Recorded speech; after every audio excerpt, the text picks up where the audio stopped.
tournament. A little bit of a setback, but we're here. And we're here with the first fight of the morning. Right now, Bruce Buffer is calling out Stephanie Luciano. She's getting pretty pumped up. Looking at Bruce dead in his eye. Gives him a bow. She's ready. Gives him the fist bump, and she's ready. So if you guys were stopping in earlier, we were gonna start, the watch along about an hour ago, but they had an hour delay for some fight canceling. But we're here. We're live now. Fans are slowly trickling in the arena there in Serbia. First event in Serbia.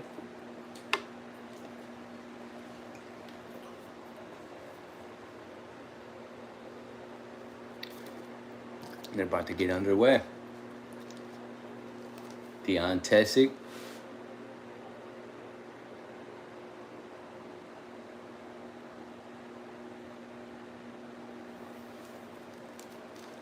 They look pretty ready. Good morning for anybody dropping in. Good morning, good afternoon, good evening, wherever you're watching from. Watching the preliminary first fight of the morning taking place here in Serbia. Spasic going forward right away. Throws a couple jabs, backs Luciano up. Leading with that left. Yo, the fans are already getting loud. It's the first fight. Anik was saying this might be the best live event he's seen, apparently, for all the fans. I guess the fans get crazy. So we'll see. Spasic cracked her a little bit. A couple combinations. And now Luciano is got her tied up against the cage. Tries to sweep her back, but she fails. They break up. They separate. Spasic tries to throw some jabs in. They take the center. How y'all doing? Good morning, good afternoon, good evening. Where y'all watching from? We are watching the prelims. What are you gonna make, human cheese? Depends. Monster.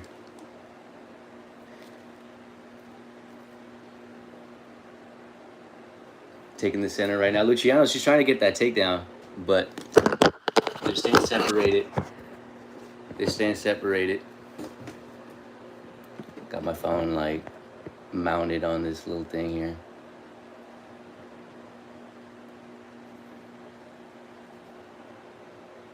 Spasic throwing leg kicks. Oh, Luciano trying to throw a leg kick.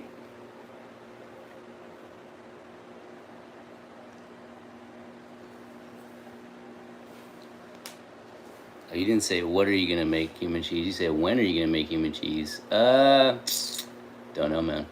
Depends. Whenever the next opportunity arises.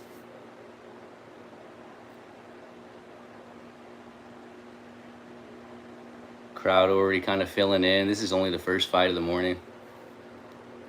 They're gonna get crazy there in Serbia. Oh, Luciano coming in, couple hard left hands. Looks like Spasic is getting rocked.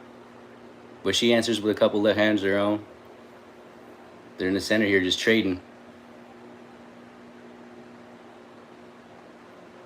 Spasic just, I think, taking more effect here. Luciano with the leg kick. Spasic answers with that left hand.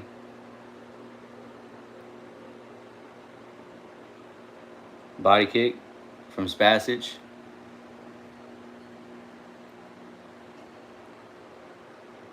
Luciano goes for the takedown, gets her down on the ground. She's on top here, getting wrist control, trying to get to the back. She's already around the neck. She doesn't have a lock. Oh, she's got a lock. Oh, it's tight. She's going to tap. She tapped. Stephanie Luciano. First round Submission. Rear naked choke. She's going wild. The crowd's booing. Fans are booing. First round finish though. Gotta give it to her.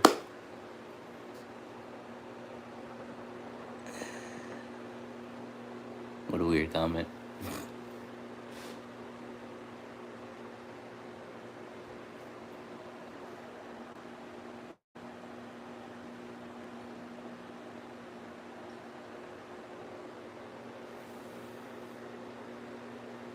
Good morning for anybody just dropping in. Good afternoon, good evening, wherever you're watching from. We were watching the UFC take place in Serbia here.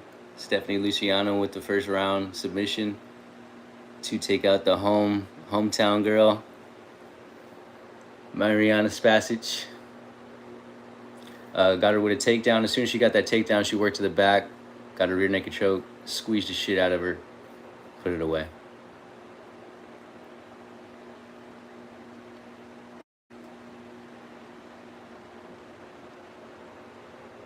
So they're going to get down in the center so Bruce Buffer can call the result. And then we'll get over to the next one. Let's see what that next one's looking like. We're going to get Jovan Leka taking on Alexander Popik. We'll hear if I pronounce those correctly in a little bit. How y'all doing? Let me know in the chat how y'all doing. We just getting up, really. It is morning time. They got a UFC event going over in Serbia. So we're watching that on at Paramount Plus.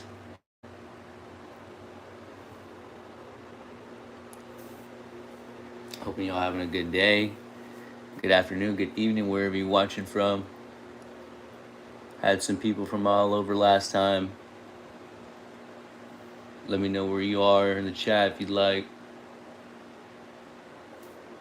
We're just getting some advertisements first before they get Bruce Buffer calling Stephanie Luciano, getting her hand raised.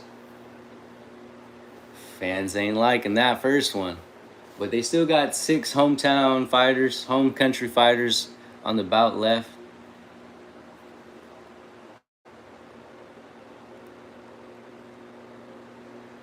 They still got more left, so fans have more to see.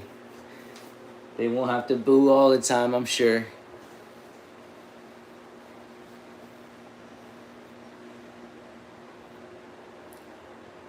If you're stopping in, good morning, good afternoon, good evening. We're just watching the UFC event taking place in Serbia. Stephanie Luciano about to get her hand raised here. Bruce Buffer calling it out. Spasic had some good combos up on her feet. Luciano answered a little bit, but she ended up getting that takedown and rear naked choke, squeezing the hell out of Spasic, making her tap. She's doing all these little kitty cat emotes while she's getting her hand raised. Okay, I was wondering if they were going to get center interviews after the fight if they win, and they are. So they got Michael Bisping asking the questions. Translator asking Stephanie. She is Brazilian. So they got a Portuguese translator. Hope y'all having a good day, good evening, wherever you're watching from. How y'all doing? Let me know. We were watching the UFC event in Serbia. Stephanie giving her a little end of the match, post-match interview.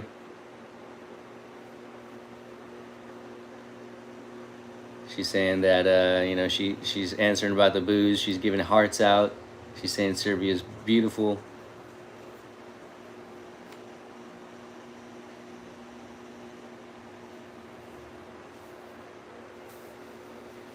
He was asking him if the plan was to exchange with the kickboxing first.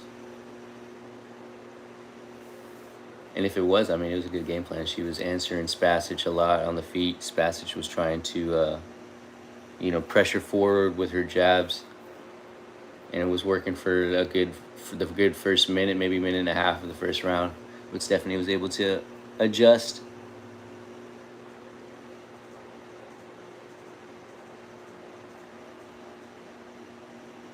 So again, asking about the game plan. She's getting her answer right now. Let's see what she got to say. If y'all joined up earlier, they had the event starting at 8 o'clock in the morning, but they had to cancel some cancellations, so they pushed it back an hour. So we're here now. First fight just finished up. And she was answering about that game plan. She said that's what we do. We just open it up with the striking, try to get that takedown, finish the fight.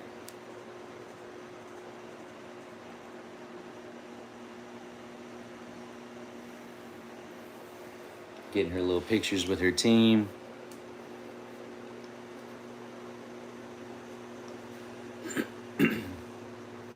Now they got showing in the tunnel here, Jovan Leka. He's another Serbian. Second Serbian of the morning. Remember, there's 7 of them on the card. Lucha Libre brown belt. I wonder what kind of style of fighting. I mean, it sounds like Lucha Libre, but obviously not. And they're showing Alexander Popik, who is representing Germany. He's on a 4-fight win streak.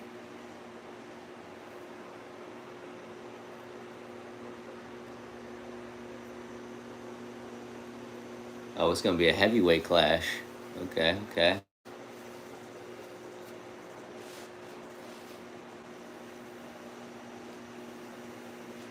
Showing some views of Serbia. Some highlights for the main event.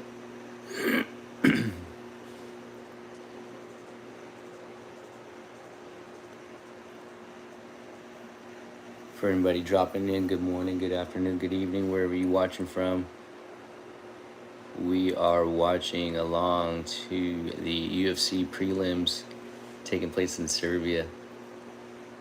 We just wrapped up the first fight of the morning. Stephanie Luciano getting her hand raised for a rear naked choke. Now we're getting these advertisements while we get this second fight on their way. I'm sure they're getting them to the, hopefully once these ads end up, they got at least one of them in the octagon. Let me know how you doing in the chat. If you're just dropping in, we are just pretty much waking up this morning. Got a UFC event taking place in Serbia. So we're just watching that. Oh man, we were getting these ads last week. The end of Oak Street. That looks like it's going to be Jurassic Park. It's because it ain't out yet.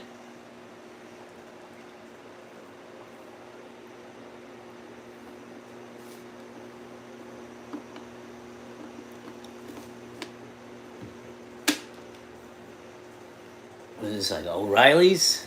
O'Reilly's commercial? Oh no, what is that? That's kind of cool. It looks like a ratchet that has a computer system in it. I didn't know they make ratchets like that.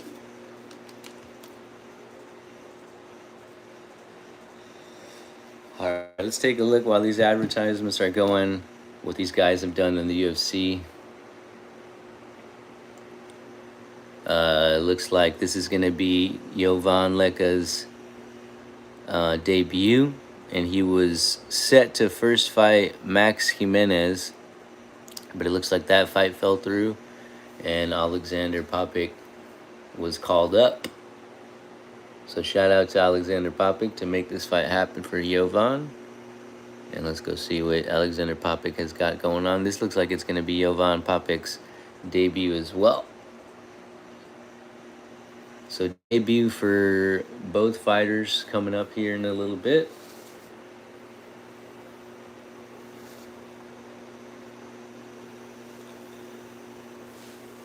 Five round. Oh, it's going to be a 5-rounder, the main event. Okay.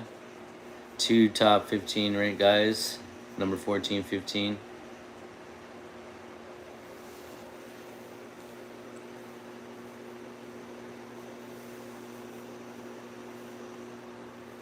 All right, Jovan Leka.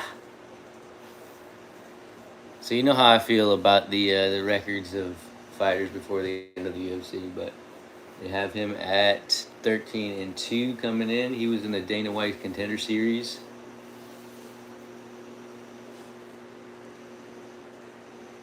but this is going to be his professional debut.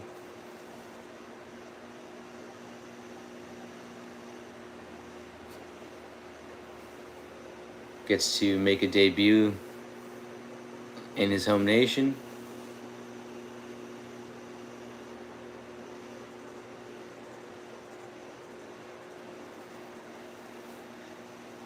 It looked like in the Dana White Contender Series, he made a appearance against Jamal Hill, so that was a tough first fight for him. But he's back in the octagon.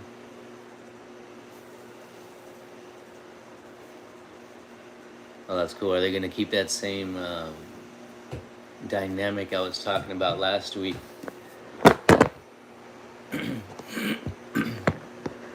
This is not working out the way I'm holding my phone up here. It's not working out. Not working out. That's all right.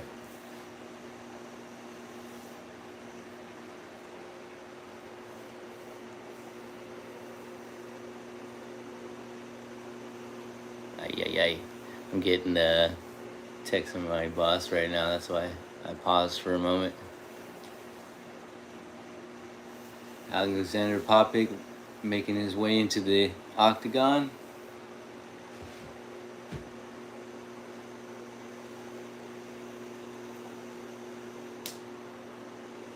Giving up a lot of size tonight. This guy is like giving up 50 pounds in this fight right here.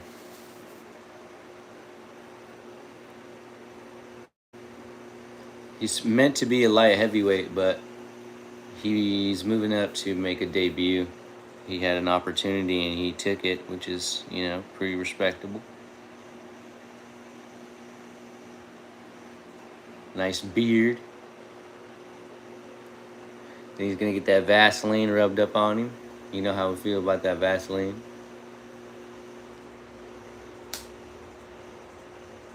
Getting his handshakes and hugs from his coaches before he gets in there. Goes to Vaseline. 6-fight unbeaten streak. This is his UFC debut. 11 first-round finishes, 13 wins by knockout. That's what they got for Alexander Popik.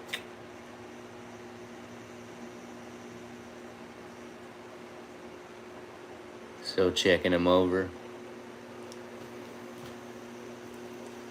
Making sure he's got his cup. Now he's making his way in. Cheering him on a little bit. You hear some jeers in the crowd. It's a mixture for Alexander. At least it's not like it was for Stephanie. Stephanie got nothing but boos when she was coming in and when the fight was over. Now we're going to get Jovan Leka walking in. Hometown, home nation. I'm sure he'll get a good stand down behind the crowd. Oh, yeah, yep. And he's got the flag on him. You know they're going to love him for that.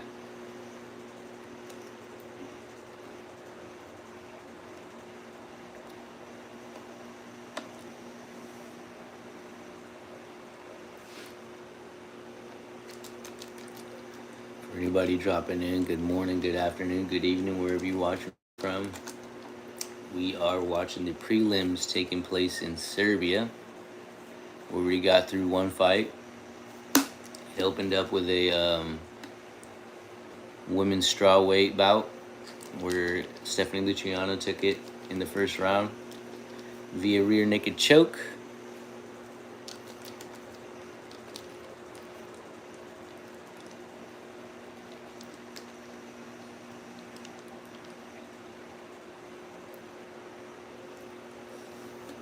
Soaking in the moment is Jovan.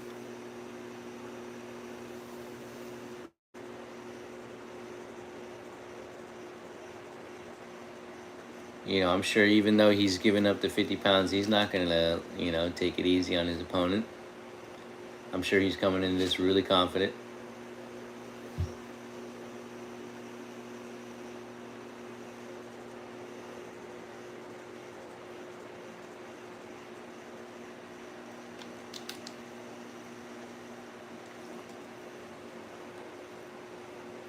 Give him his water before he gets in there. Then he's gonna get his Vaseline rubbed up on him. It's got him at a 6-fight win streak.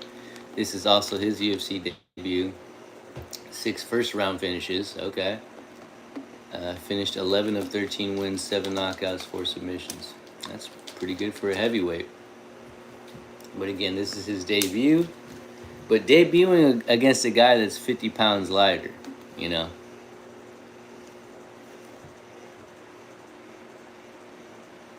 Debuting against a guy that's 50 pounds lighter. So we'll see how this is going to go. Getting his last checkups.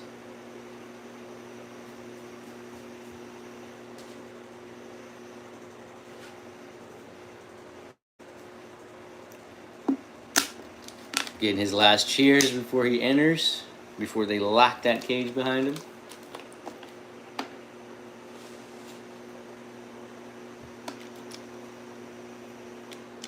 "10 years, the difference." Oh, he's the youngest fighter on the card at 24 years old. It's crazy that guy is 24.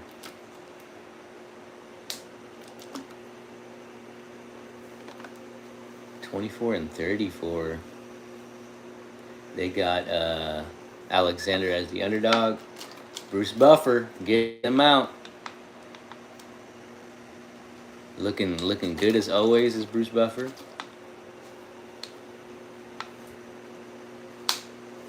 Getting some cheers. Says he's fighting out of Munich, Germany.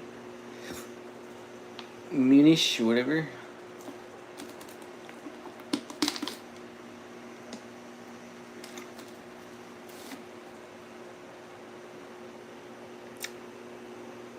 Ironside. Getting the thumb down and the boos from the crowd. I'm sure it's just out of respect. Sportsmanship, you know. They're not, they don't actually, don't like him. 10-year edge. Younger fighter. Won 67% of the time.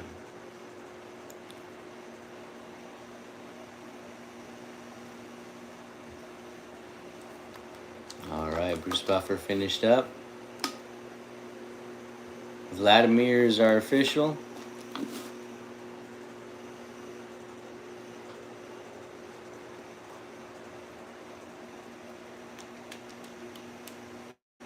Alright, we're going to get this one started.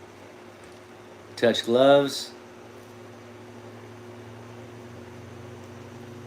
Jovan kind of controlling the center. Has Alexander backed up a little bit. Nothing thrown yet. How's Alexander going to do? Giving up 50 pounds? We'll see, we'll see.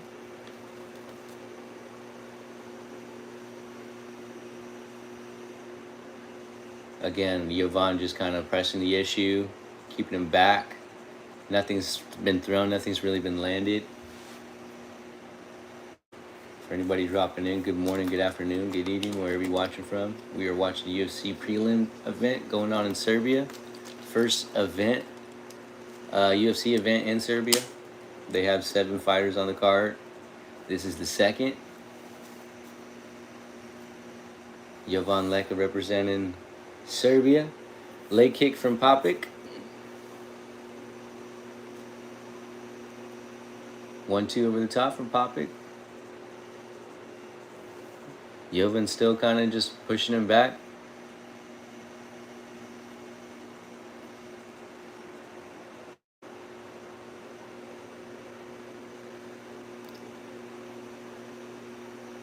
Jovan feints that shot.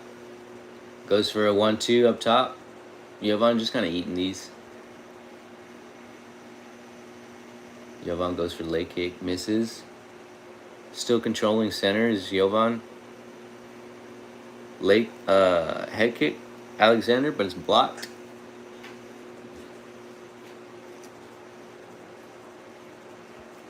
So you would think Alexander has the speed advantage here, but Jovan with the weight and power advantage. Leg kick, Alexander.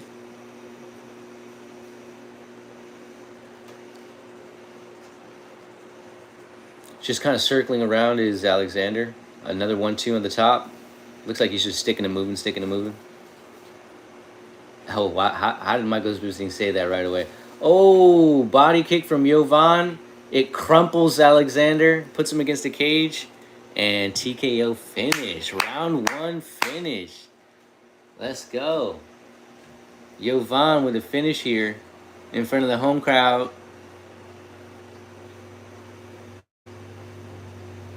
Body kick made Alexander Popek keel over. Puts him against the cage in a few shots. You know what I mean? Alexander shelled up. A few shots against the cage. And ref got right in there. He didn't want to see too much of that.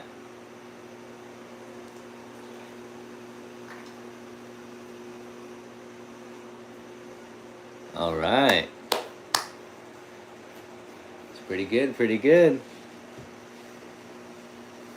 Wow, he put a lot into that shot. Bam! Right underneath the ribs of Alexander. Let's see it from this angle. This is a better angle. Boom. Right between the hip and the ribs, like in the soft area, you know? Guy goes against the cage. Oof. 1, 2, 3, 4, 5. Yeah, about 5 shots, and then the ref gets in there, stops it, and Jovan goes to celebrate. Great first round finish for Jovan. So now if you're looking at it from a Serbian fan perspective, they are 1-1 in the octagon at home.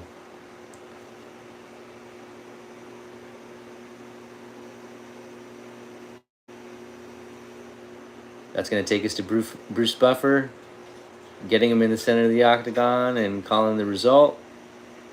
You would have expected the heavyweight to win there, which he did.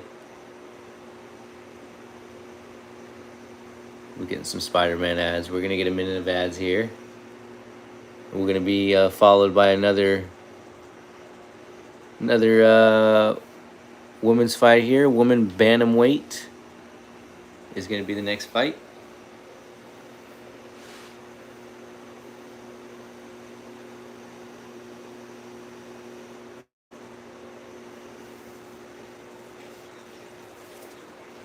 Anybody dropping in, good morning, good afternoon, good evening, wherever you're watching from. We are watching the UFC event that is taking place in Serbia. We are pretty much waking up, turned on the event, found out there's an hour cancellation.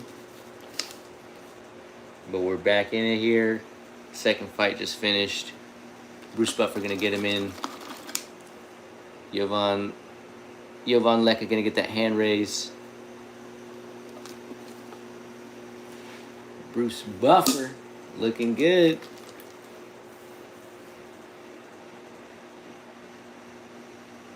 Let me know how y'all doing in the chat.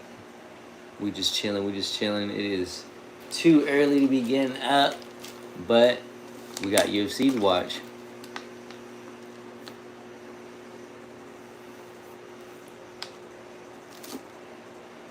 Man, that stadium filled up, man. Only second fight in and that arena's filled up. Wasting no time. They're taking advantage of that first event in Serbia.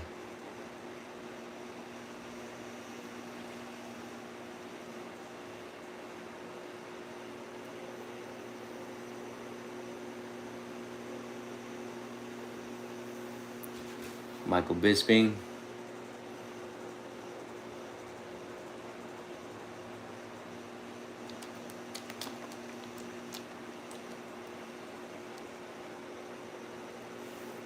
Ask him how he feels to be the first winner in his home nation. He speaks his language and then the crowd starts going.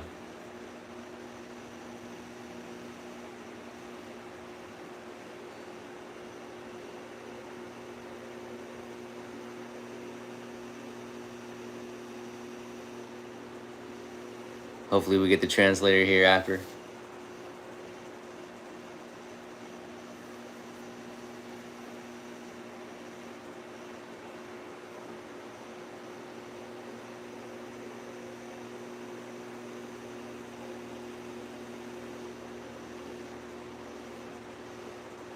Michael Bisping tried to ask, what did you say for the English viewers? Do they not have a translator?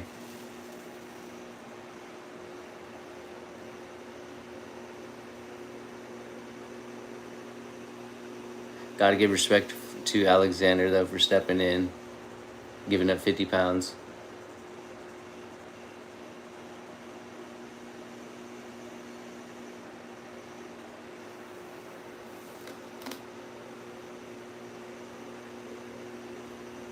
He said he saw an opening for that liver kick. Oh, man. The way that guy keeled over, though, you know that hurt.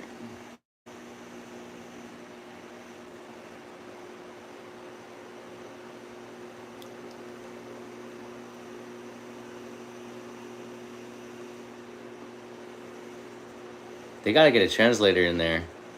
Did you hear how that? I mean, the way that the crowd cheered when he started speaking his own language, you know what I mean? They got to get a translator in there if they want to get it going.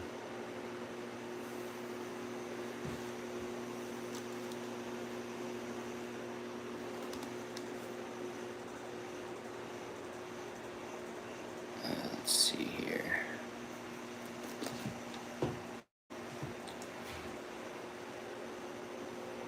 Heavyweight class is starting to, sprucing up a little bit. You got this guy.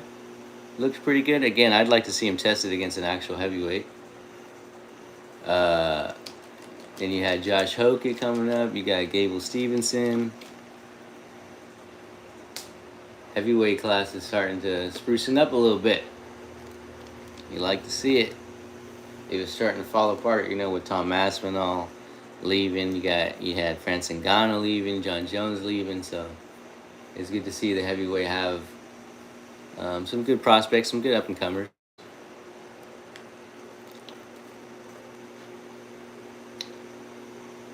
For anybody just dropping in, good morning, good afternoon, good evening, wherever you're watching from. We are watching a UFC event that's taking place in Serbia. 2 fights already finished up here. Both first round finishes. Love to see it. Gonna get next fight going. These 2 women here, women bantamweights.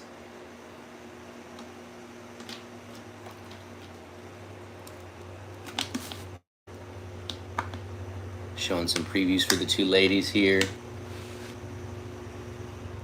in the bantamweight division. Nina Milosevic. Showing some of her highlights here in the other promotion she was fighting for. Looked like she had some pretty good striking.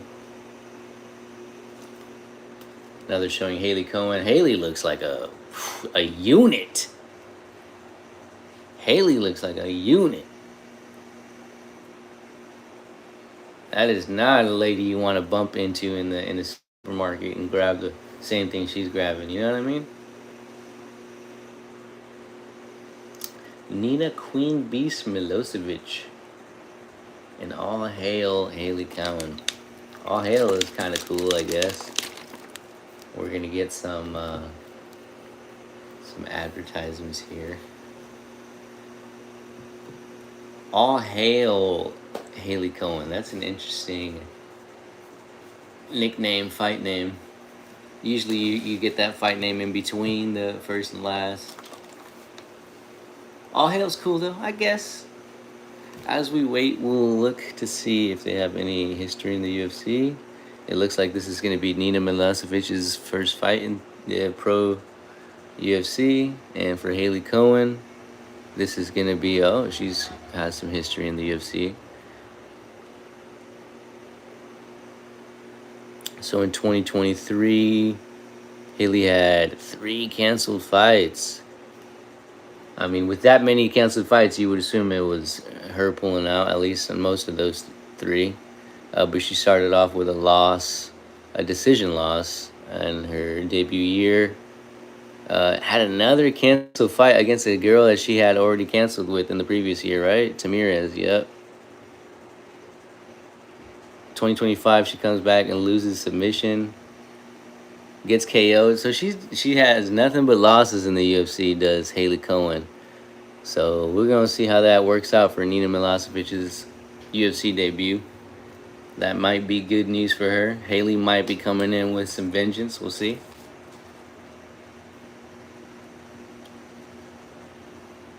Still got some ads here for anybody dropping in. Good morning, good afternoon, good evening, wherever you're watching from. We're just chilling. Chilling, watching the UFC event taking place in Serbia.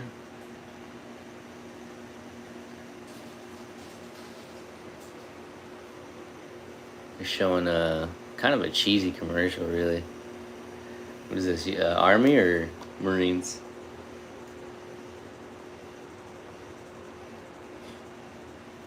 Is it Navy? Navy. That was a pretty cheesy commercial.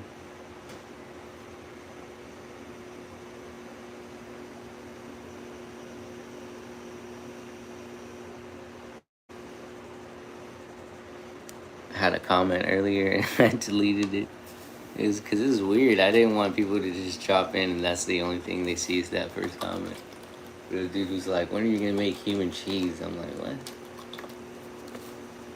A little bit more advertisements. Then we're going to get these two ladies, I'm sure, walking in. Hopefully one of them's already walked in.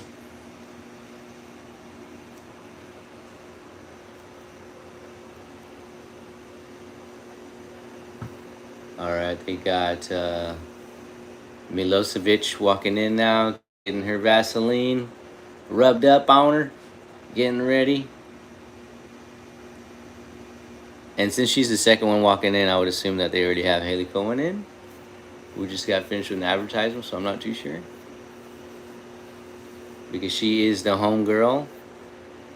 They said 7 Serbian fighters on the card, and we're in the third fight, and this is the third Serbian fighter we're seeing.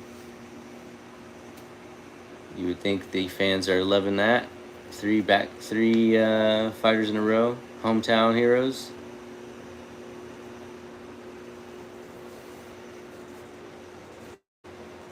Let's see if nerves play a part.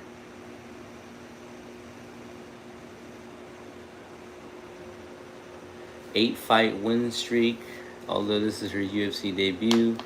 4 first round finishes, 3 wins by knockout, 2 by submission. That's pretty impressive for a woman. And I only say it like that because you see a lot of decisions. So when you see finishes, it's pretty impressive. You know that they're going to come in with the intention to finish the fight, and that's what you want to see.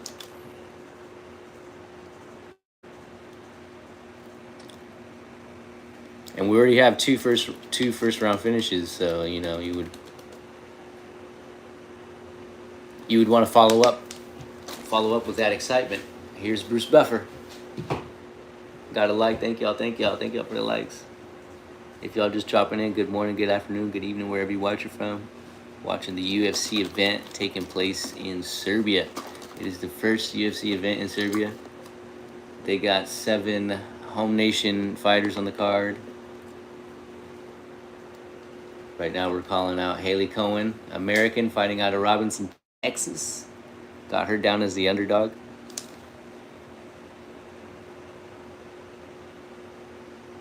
She traveled far to get this fight. Gotta respect that.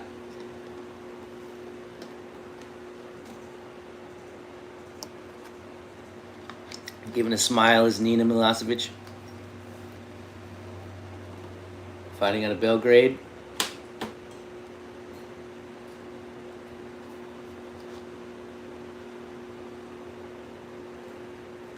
Trying to listen to Bruce Buffer. She was giving him some looks. She was waiting for her name. Queen Beast. All right, Jacob Montalvo, referee. Now we're going to get it going. First round. Get these ladies going. Haley looking focused. Nina looking relaxed.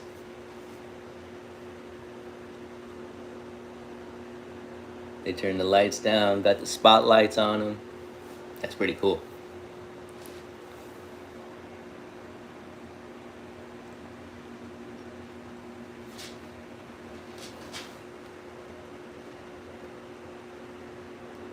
Kind of controlling the center is Nina.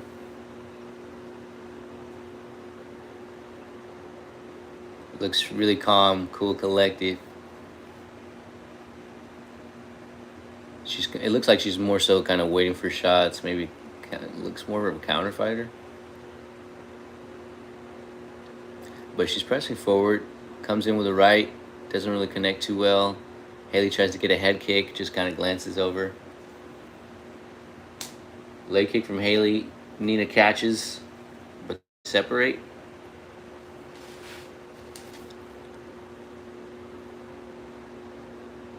But kind of just working the center is Nina.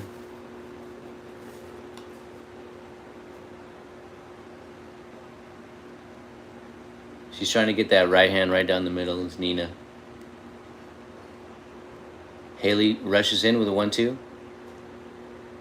Body kick. Straight body kick from Nina. Doesn't really connect, and Haley grabs it. Pretty much just how Nina did. Crowd getting behind Nina. Nina, Nina, Nina. Front kick from Haley just to push her away. A left hand over the top, Nina. Ooh. Right hand right down the middle from Nina. Side kick from Haley, but it doesn't really land that well. Nina answers with her own body kick. Connects. Anybody stopping in? Good morning, good afternoon. Let me know how you doing. Oh. Body hit from Nina. We are watching the UFC event that is taking place in Serbia. First UFC event in Serbia at the Belgrade Arena. We got now the third fight taking place this morning. Nina Milosevic is the home nation fighter. She's taking on Haley Cohen, who is the visitor from the United States.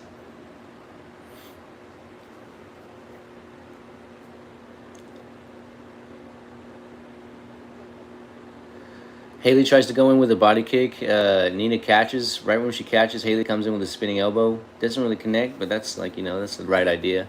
You don't want to stop there. But they're separated in the middle here. Nothing really big connected yet.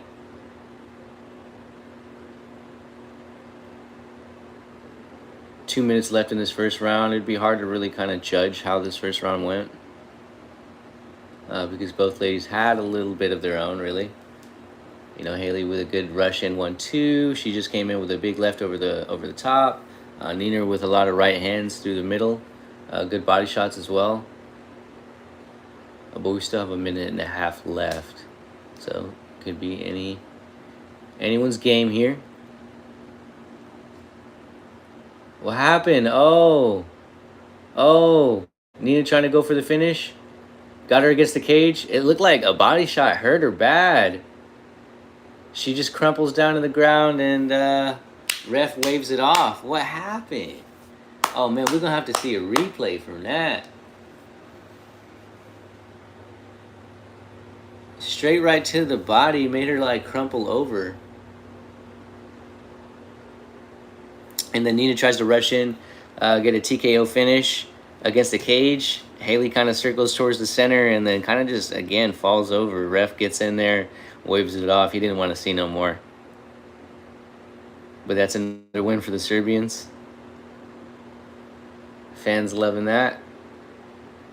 Oh, wow. Straight down the middle, right in the solar plexus. Oof. It made Haley right there just knock the wind out of her. She keeled over. Tries to rush her against the cage. Haley tries to circle in, but it was it. Once she circled in, she gets another right hand to the body. That's exciting for Nina. And again, another first round finish. 3 first round finishes. Love that. Love that. Love that. Love that. Great to see it. Great to see it. 3 first round finishes in a row. She's going to get her, post-match interview. They're going to give me an ad, of course. After we get that, we're going to get Mateus taking on Kyle. We'll find out where these guys are from. I believe Mateus is Serbian. We'll see.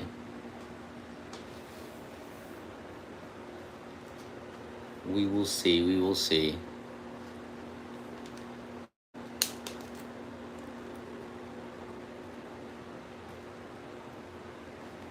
Those must have been some really good right hands. I mean, right when it connected, she keeled over. You know, hands to the knees. And once Nina saw them hands to the knees, she just rushed in, got her against the cage, tried to get that TKO finish. Haley circles in, and again another right to the solar plexus, put her down. 3 first-round finishes opening up in Serbia. For anybody dropping in, good morning, good afternoon, good evening. Let me know where you're watching from. We are just watching the UFC event taking place in Serbia. It is the first UFC event that is taking place in Serbia. Fans already pretty much filled up this arena. There's maybe just a trickle of empty seats, but I'm sure by that main card we're going to see that filled up.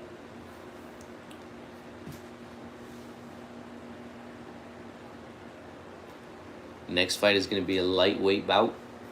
Oh yeah, Nina's got to get her hand raised here. She already looks like she's holding back tears.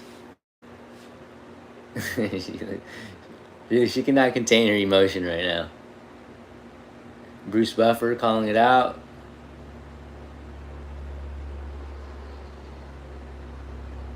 Queen Beast getting her hand raised. Giving a hug to Haley. Michael Bisping giving her the post-match interview. Now, do they have a translator? That's the question. They need a translator. They didn't have one in the last fight. Okay, she speaks English. She speaks English as well, but I'm sure she's going to translate herself for the fans.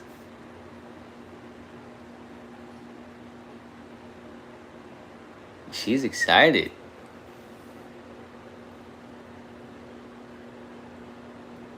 First UFC win in the bag, first round stoppage for Nina. She said she wants to be as active as possible.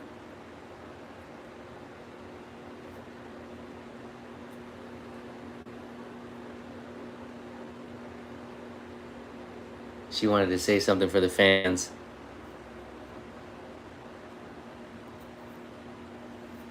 But she's able to say it at the camera.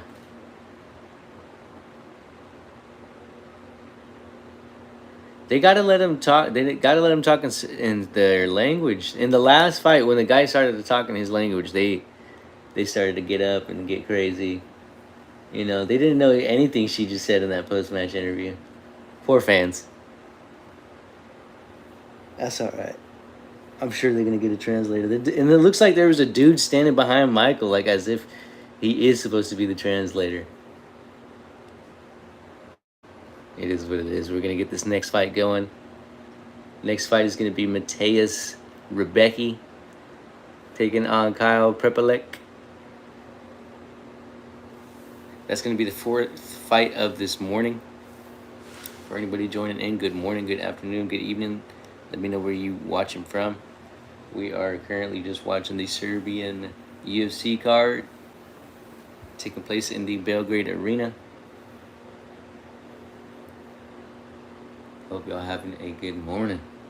Showing the promo for the main card here.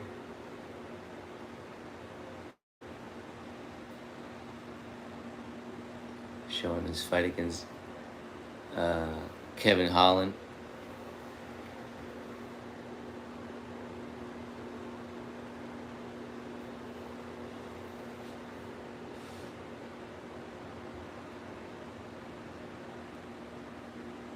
That's it. So they're talking about the situation that Daniel Rodriguez went to prison for. Tried to bribe his way out of getting pulled over for an ounce of weed in Mexico. Where, I mean, in Mexico they take that shit seriously. But I mean, he was in there for 8 months apparently. Daniel Rodriguez, after his fight with Kevin Holland.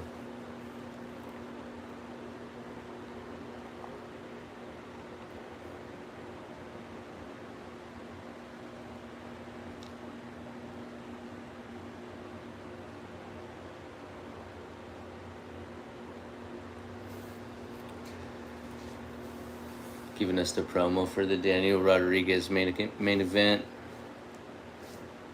I'm not too, interested in it. I'm not really paying it much attention.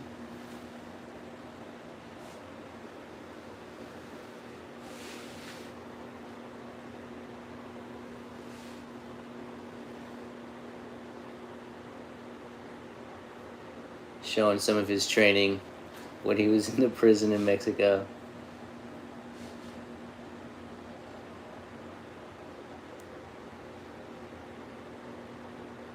Turn it to MacGyver, he said. That is cool, though. I mean, you gotta stay active. Everybody dropping in. We're just watching the UFC event taking place in Serbia. Let me know how you doing. We're just chilling. Fourth fight about to take place. Looks like it's going to be a lightweight bout. Mateus taking on Kyle. But right now they're just going over the promo for the main card. Some of the Daniel Rodriguez training footage while he was in prison.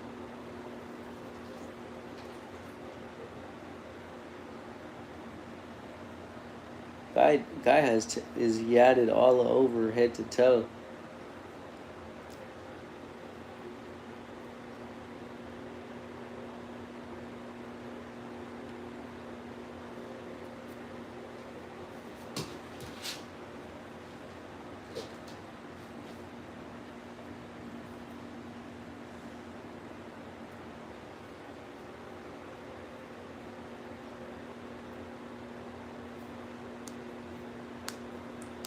Comeback story, yeah, it would be a good comeback story.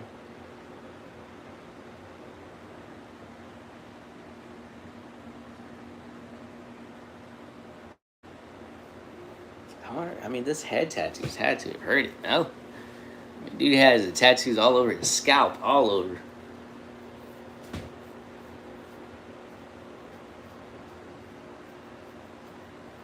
Michael Bisping, Paul Felder, John Anik on the table commentating here.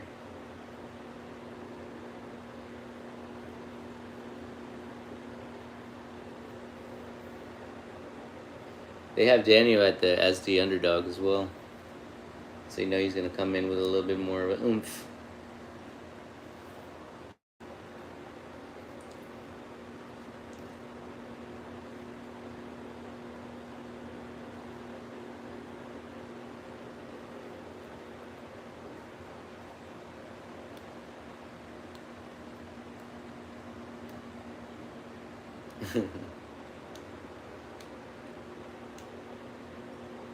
When there's a will, there's a way. Exactly.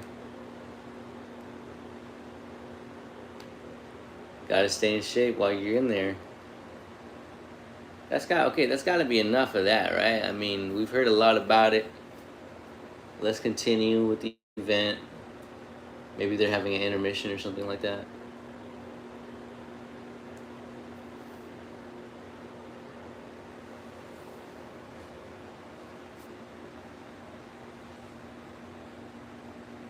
Showing some more highlights of Daniel. Like, what about Uras, the hometown guy? You know what I mean? A little too much Daniel Rodriguez, if you ask me. I get the guy has a story. Oh man, yeah, that was a good stoppage though.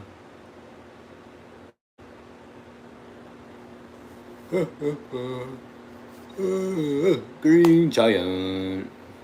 For anybody dropping in, good morning, good afternoon, good evening. Wherever you're watching from. We are waking up this morning watching the UFC event taking place in Serbia.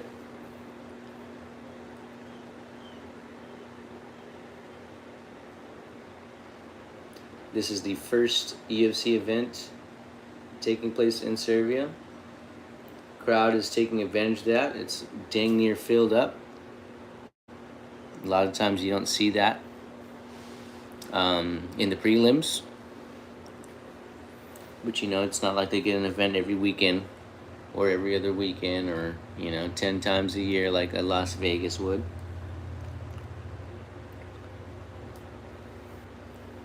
Showing some views of Belgrade. Looks pretty beautiful.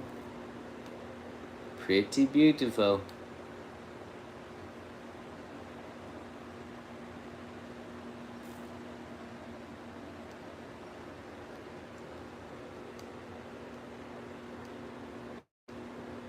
Are they gonna show some of the next fight coming up? Yes, they are. Mateus Rebecki. Prepelic. Okay, I wasn't too far off. I just said Prepelic. It's Prepelic. Showing some footage of Mateus. Looks like he has a good stand-up game. Kyle as well. Showing some of his. Anybody dropping in? Good morning, good afternoon, good evening, wherever you're watching from. How you doing? Let me know in the chat. We are watching the UFC event that is taking place in Serbia.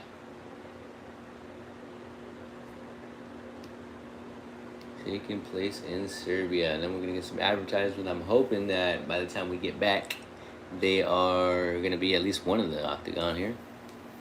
As we wait, we'll go ahead and take a look at what Mateus has done in the UFC here. Looks like he's been in the UFC since 2023. More fights. In 2023, he had 3 fights, 1 decision in January. Then 6 months later, got a KO. And then about 5 months later, got a submission. So that's a 3-fight win streak in 2023. Going into 2024, he had a couple canceled fights. He had a canceled fight against Diego Ferreira, but when that fight took place, it looks like Diego won by knockout. So that would have been Mateus' first loss in the UFC. Then he fights this guy that Orobai. I'm not going to even try that first name, man. Ain't even going to try it. But I do believe he's Mongolian or something like that. But Mateus ended up winning that fight to be 4-1 in the UFC. Last year, looks like he lost both. He lost against Chris Duncan by decision, lost against Klein by decision, which will put him at 4-3 in the UFC. Then we take it to this year. Lost a submission in the 3rd round against Grant Dawson, so that'll put him at 4-4 in the UFC. 4-4 in the UFC, folks. Then we get Kyle Prepelic, who already this year he's fought twice. Oh, no, I'm sorry. This is 2025. Why are they showing 2025 on 2026? 2025, he lost a submission against Benoit Saint Denis. And then he lost TKO against Drew Dober, which are both pretty tough guys, really. Benoit is ranked, I do believe. Drew Dober might be pushing the rankings soon. Might be wrong.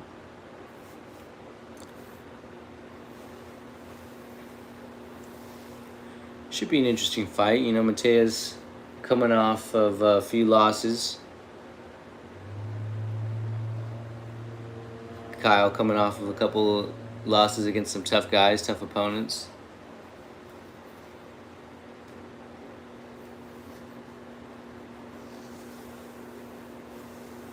We'll see who comes out a little bit more motivated, For anybody dropping in, good morning, good afternoon, good evening, wherever you watching from. We were watching the UFC event taking place in Serbia. So it looks like Mateus is representing Poland, and Kyle is representing Canada. So no Serbian fighter in this bout. That would be the first bout of the morning with no Serbian fighter. Bruce Buffer getting him called out. Let's get him, Bruce. Let's get him, Bruce.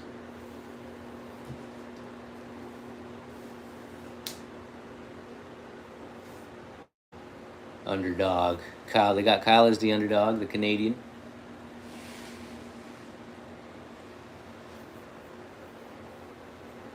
For anybody that may be one of my subscribers, this is for future watchers or maybe watchers that are just dropping in now. I know this format is very boring, but this is kind of like what I'm working with at the moment. I mean, of course, I can't show you the fights. That would be copyrights and stuff like that. But I do kind of have plans and ideas for the future on how I kind of want to do these type of watch-along streams. And I will be in this month here, August. I will be in a transition period where I'm going to be moving from state to state. So so it's going to be a little difficult in these coming weeks on doing live streams and stuff like that. So that's why I've been kind of doing this format, just because I don't really want to do what I have planned for these type of streams, and like set up my room and things like that, because I'm going to be moving and shit like that. So bear with me for these next few weeks. They already got both these guys in the center here, coming out with some heat, coming out with some fire is Rebecca. Rebecca throwing that right hand twice already, swinging for the fences. Left hand connects for Rebecca. He shoots for that single. Gets a single, gets him down to the ground, tries to switch it up to a double. Now he's in guard. Rembetsky. Okay, I've been saying his name real wrong. Rembetsky. I'm going to just go with Mateus. We'll just go with Mateus. Mateus here in guard here on top, trying to get some ground and pound on the ribs here. It just had a little pop-up saying that Mateus has taken down all of his UFC opponents, all 9 of them. Some elbows here on top. Oh, heavy rights. He is not wasting his ground and pound.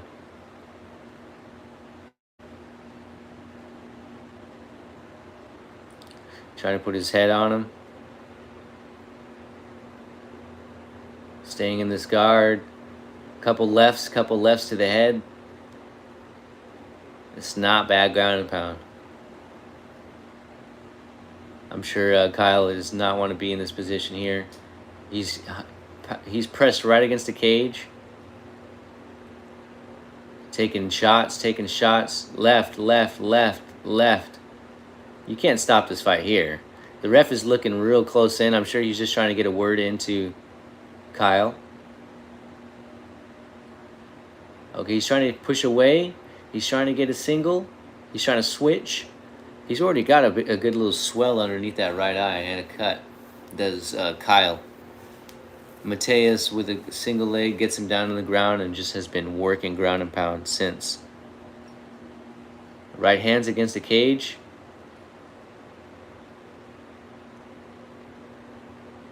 He's basically bullying him right now against this cage.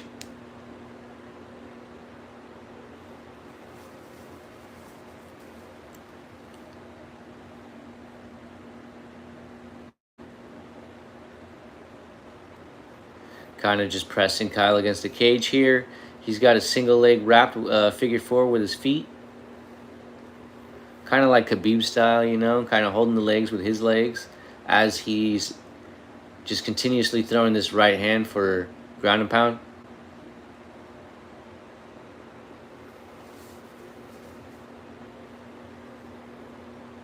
against this cage with a few more right hands.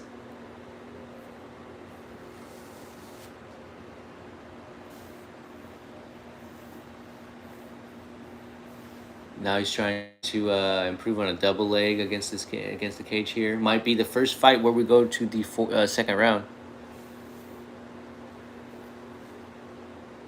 And I say might because we still have a minute and 18 left, and we saw one of those other fights go past a minute and a half and still get stopped.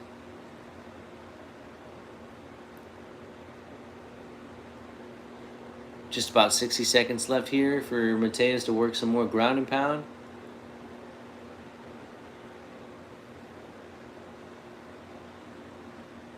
$50 left. It almost looks like Kyle is in give up mode here. He's kind of just shelling up and just turning away from the shots. He's not trying to work his way up. He's not trying to grab wrist control. He's not trying to fight his leg out. What is Kyle doing here, dude? Kyle.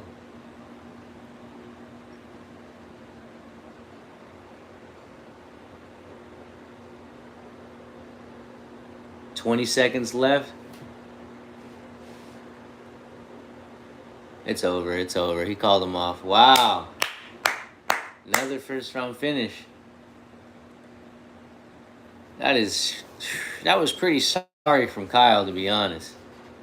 To be honest, though, to be brutally honest, like I know I ain't in there, right? I ain't in there, but hey, Kyle, you might need to rethink career paths, bro. You might need to rethink career paths, bro. Get back in the office, Kyle. You might need to get back in the office, Kyle.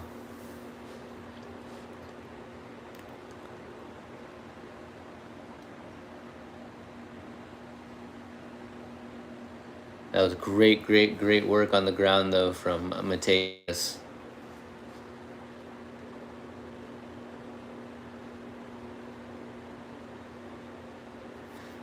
Michael Bisping just called the stat out. It looked like it was 148 strikes on the ground before the ref was able to step in.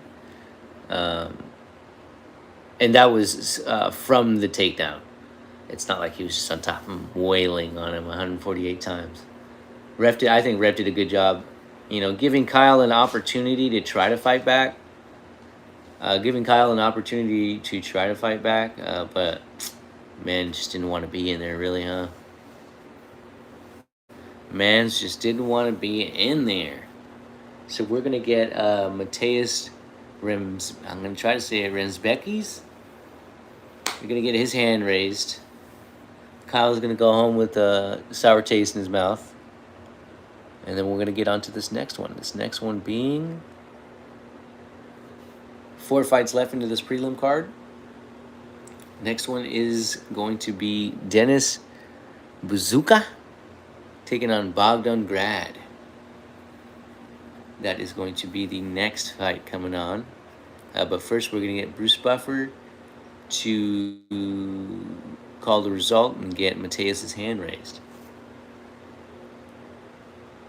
So that's going to take Mateus to, I think earlier we said 4-4, so that's going to take him to 5-4, back in a winning record in the UFC. So he's going to be going home real happy.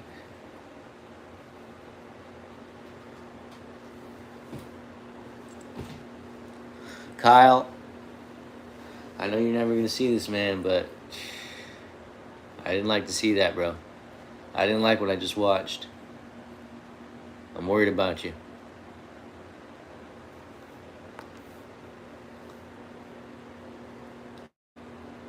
We just watched you get like schoolyard bullied, man.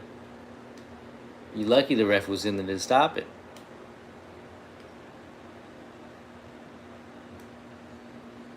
Four minutes, 41 seconds of the very first round.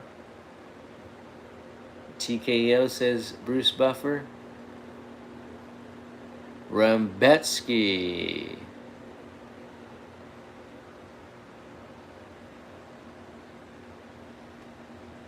Okay, now somebody stepped in right in between Michael Bisping and Mateus.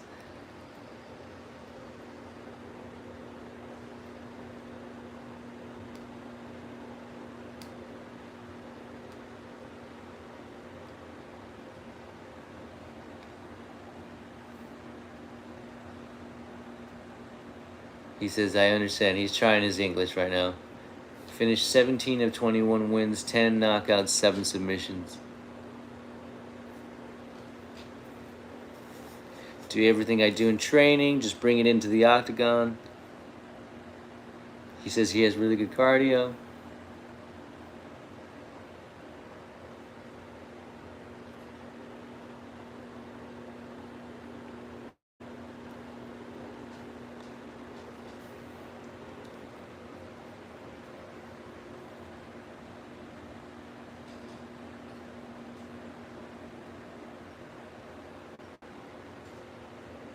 I took his soul, he said.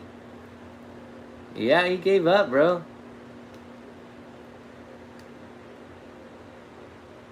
Yeah, I finished the punishment.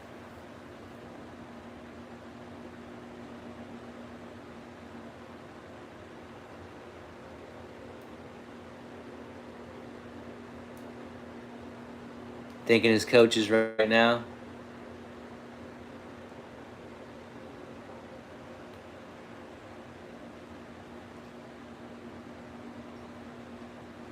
Who did you just call out?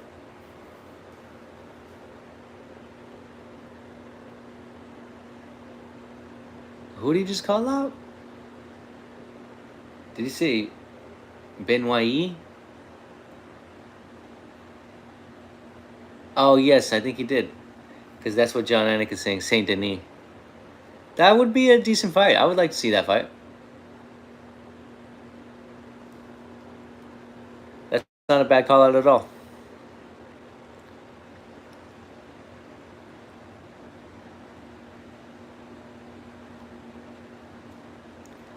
Not a bad call out from Mateusz Rembetsky. Calling out Benoit Saint Denis. That would be interesting. Maybe months down the line. Next up, they're going to give us Denis Bazooka taking on Bogdan Grad. Let's take a look at what some of these fighters have done in the UFC before this fight takes place. So go ahead and take a look at Dennis. It looks like he's been in the UFC since 2023. And his debut year wasn't the greatest. He lost a decision against Sean Woodson. And that was in August. And then turns around a few months later and gets knocked out in the first round, 50 seconds against Jamal Emmers. So that's not something you want to hear. Comes in the next year, first fight of the year, knocks out Connor Matthews, or TKO's Connor Matthews very early in the third round. Gets a canceled fight against Danny Silva, and then loses a decision against Francis Marshall. Takes a year off. Who knows why? Maybe he was an injury. Maybe not. Not sure. But takes a year off because he has no fights in 2025. And in 2026, in April, lost against Marcio Barboza, knocked out in the first round. So not good looking through those fights for Dennis, to be honest, because we know he can get knocked out early. So let's go ahead and go look at Bogdan.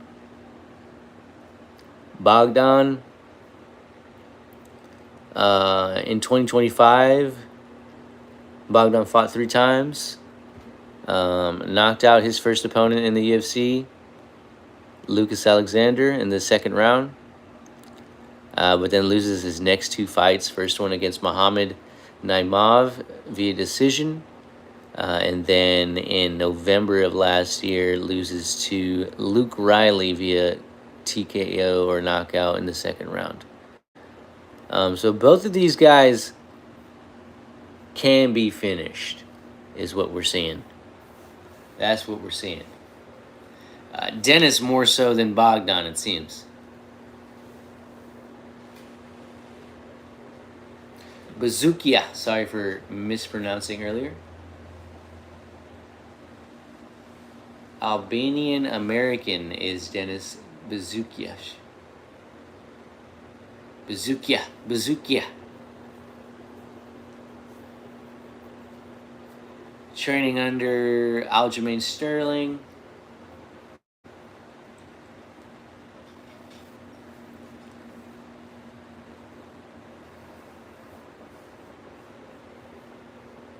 Now they're showing some highlights of Bogdan.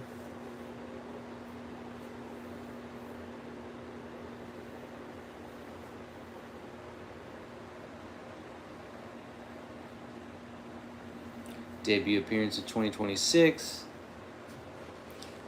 The Unleashed. That's a cool nickname.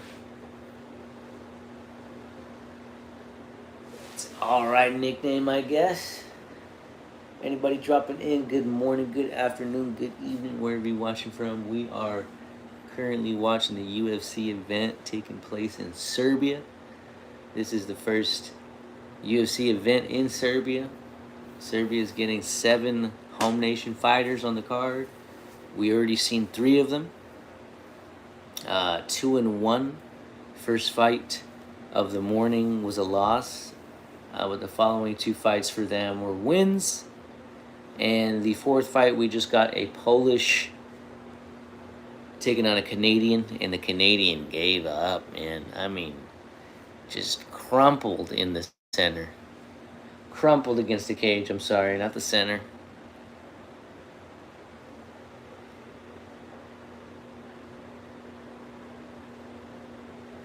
Ooh, Webberoni? Webberoni pizza? What we thinking about Little Caesar's Webberoni pizza?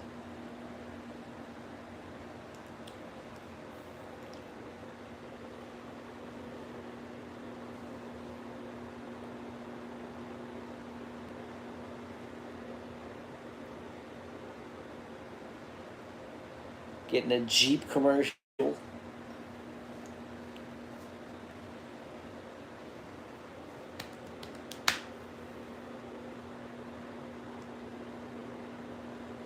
Still got 3 fights left over after this one here.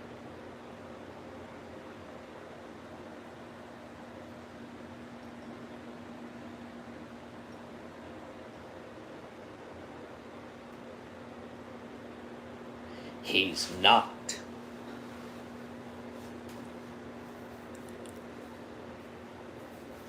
So let's look at this tail of the tape before we get into it. We've already seen their previous fights. But it looks like Denis Bezukia is going to be 2 years younger than Bogdan Grad. Has 1 inch on height against Bogdan Grad. And they have the same reach. So no advantage there. Pretty similar on the tail of the tape. Looking back at the fights that they previously had, like if I were to had to put money on it, it'd have to be on Bogdan. So we'll have to see after making my call. I think Bogdan is going to get out of here with his hand raised. Let me know what y'all think. Are we thinking Bogdan or are we thinking Denis Bezukia?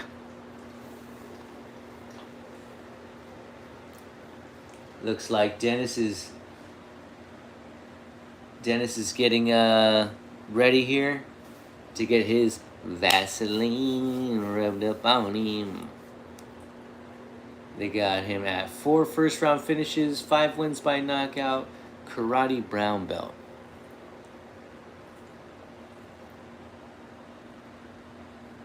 Getting a hug from his coach right now. Getting a hug from Aljamain.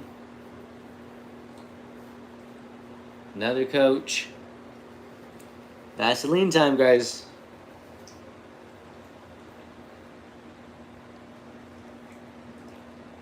Wiping off his feet. His feet must be sweaty. That's pretty gross. He looks pretty ready, though. Wiping the Vaseline on him. Oh, Bogdan's already in the center. Sweet. Love to see it. Looks like he is representing Austria. 9 first-round finishes. Finished 12 of 15. 9 knockouts, 3 submissions for Bogdan. So we're getting Austrian versus Albanian.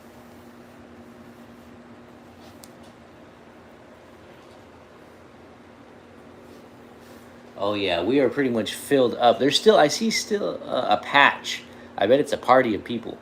A patch that is that does not have people sat in yet. But pretty much other than that patch, arena in Belgrade is filled. They have him representing the United States. They were saying Albanian American. So if they got him down as an American, then we're just gonna say he's an American.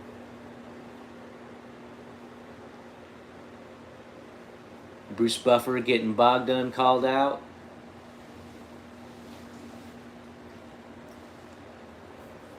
Got a good little applause from the fans there. They might be backing him. They got him as the favorite, fighting out of Graz, Austria. Shout out Austrians.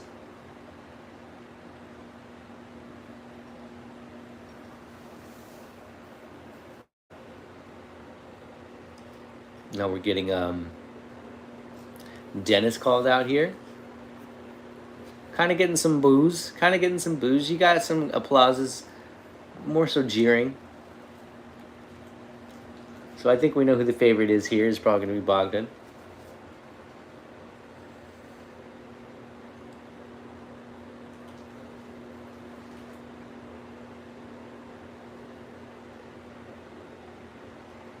Oh, Jason Herzog. Welcome, Jason.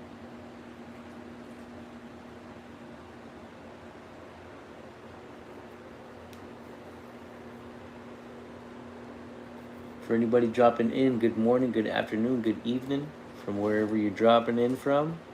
Let me know how you're doing in the chat. We're just chilling, watching the UFC event taking place in Serbia.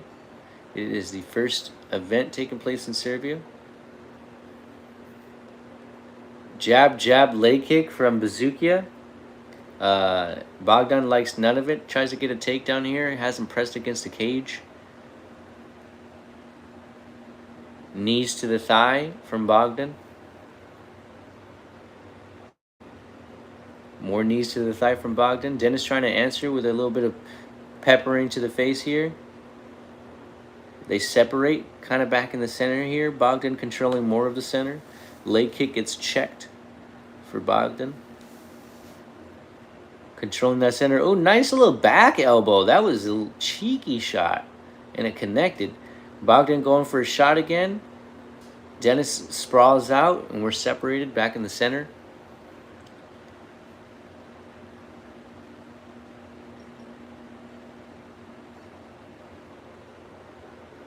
Leg kick attempt by Dennis fails. Bogdan backs him up with a little left hook. Bogdan controlling the center here. Nice right hand. Fans react. Oh, nice. Bogdan is looking good right now, dude. The way the fans are going just for these prelims, bro, it's going to get exciting. It's about to get exciting. I can already feel it. Bogdan. Crowd getting behind Bogdan.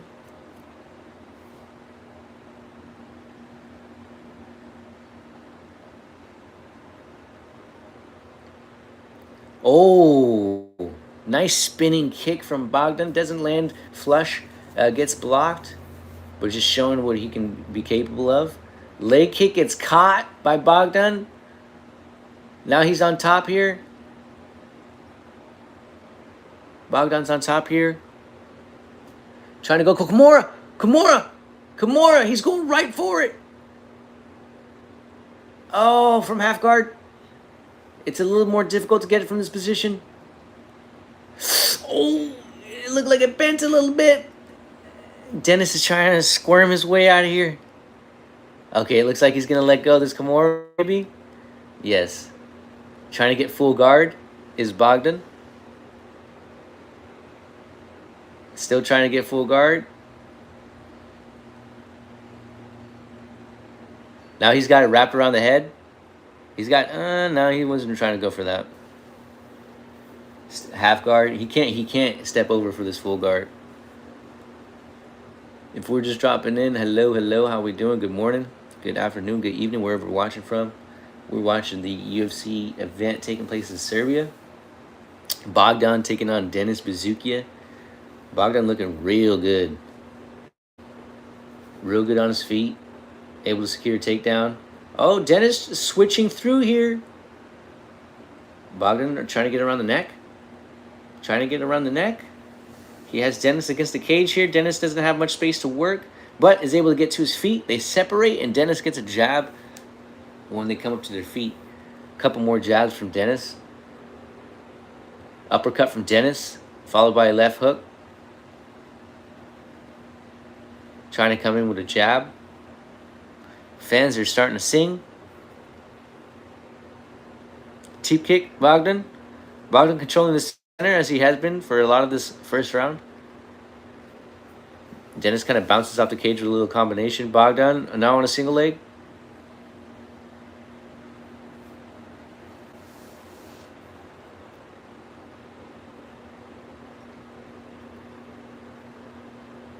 Bogdan kind of rushes him against the cage now. Drops levels, trying to get legs here. Gets him, doesn't really get a takedown yet. Dennis has a whizzer here.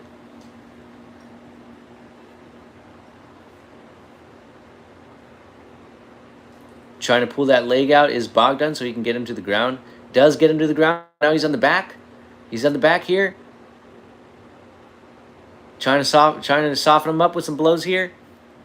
Is Bogdan. Now he's on. Oh, he doesn't look like he's going to fall off. He looks like he's in good position. Dennis is able to kind of try to squirm his way out. Only 20 seconds left here in this first round.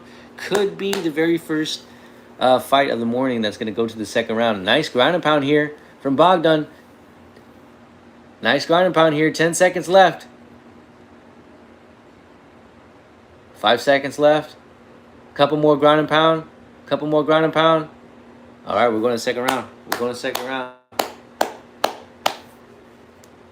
Yeah, first time we hear the horn in the morning to get to the second round. He does not look good. Dennis does not look good going to that stool. But he's going to get a little bit of time to recover here. But Bogdan's going to be coming into that second round with confidence. I'm going to tell you right now.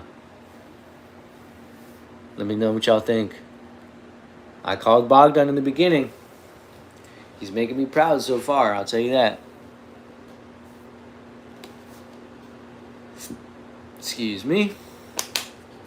Good morning for anybody dropping in. Good afternoon, good evening, wherever you watching from. We're just chilling, watching the UFC event taking place in Serbia.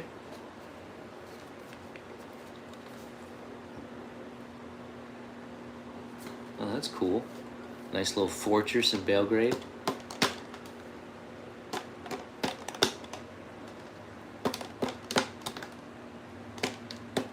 The second round's about to get underway. Nice jab from Dennis to open up. If we're judging rounds, Bogdan definitely taking that first round. Dennis with a nice connection. Looked like it rocked Bogdan a little bit. Bogdan's now trying to get a takedown.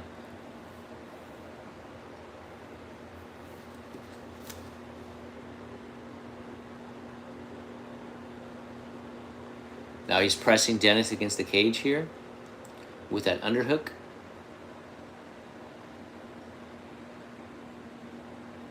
Dennis trying to do some little peppering shots again. Dennis trying to step behind. Gets behind him. What is he going to do here? Dennis is trying to stay against the cage. Sorry about that. Trying to knock his foot back, get him down to the ground. Dennis not really letting him. Fighting the hands, spins over, separated. Dennis, a couple jabs. Bogdan has been controlling the center for a good amount. Oh, Dennis with a 1-2.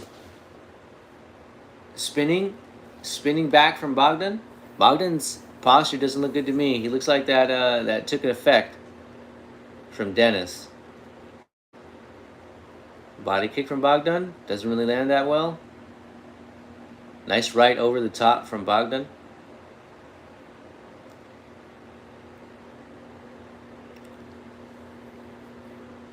I'd like to say maybe Dennis looks a little bit more fresher in the second round.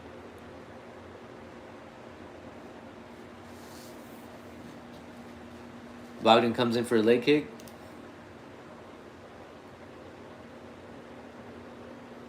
Nice right from Bogdan. Presses him against the cage. Goes down to a single leg. Drops level. Tries to finish the single leg off. Drops it and goes spinning right. Doesn't really connect with that spinning elbow though. Dennis is shooting his jab out. Oh, nice little spinning leg. Spinning hook kick. More landed like on the shoulder of Dennis. Dennis coming in with some combinations, a couple rights. Bogdan tries to shoot, changes level. Dennis sprawls, brings him back up. We're in the center. Bogdan's trying to go in for some body shots. Bogdan looks exhausted, to be honest. He doesn't look good. I don't like his body posture in the second round. Like if this goes to a third, Dennis could finish this off. Because Dennis looks fresher at least.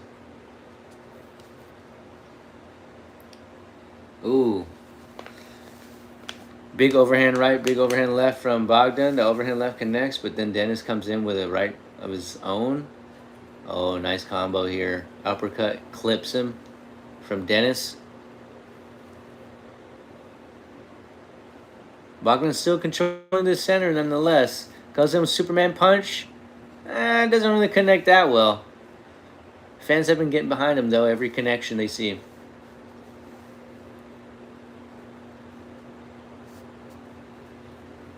Tries to get another takedown. Does Bogdan? He does. Gets the double leg. Dennis trying to flip him over the top, but he can't because he's hugged up against the cage now. Bogdan trying to get a head and arm.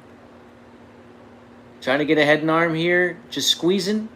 Full 60 seconds left of the second round.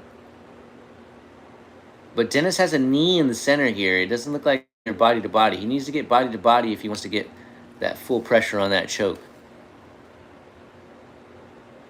He's trying to still keep that left. He's doing a good job of keeping that knee in between. Once that knee drops and Bogdan's able to get body to body. Oh, shoot. Oh, shoot. Oh, no. Oh, no. Oh, no.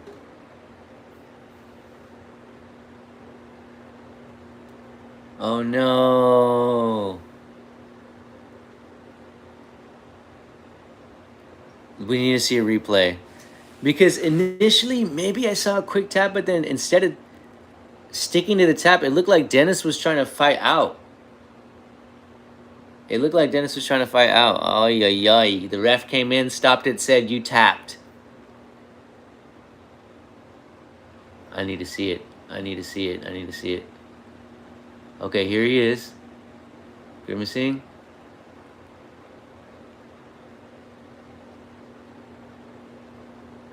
Oh, yeah. I feel like if it was going to keep going, it was going to get tighter and tighter and tighter.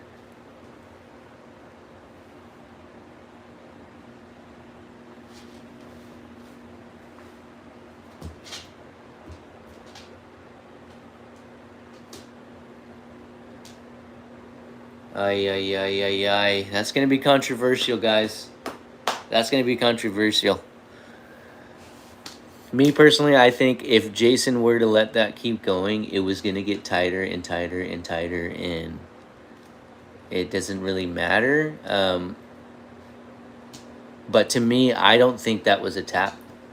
I don't think that was a tap.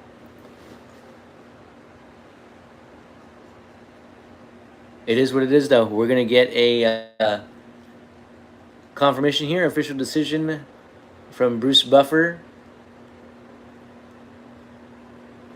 Going to get Bogdan's hand raised.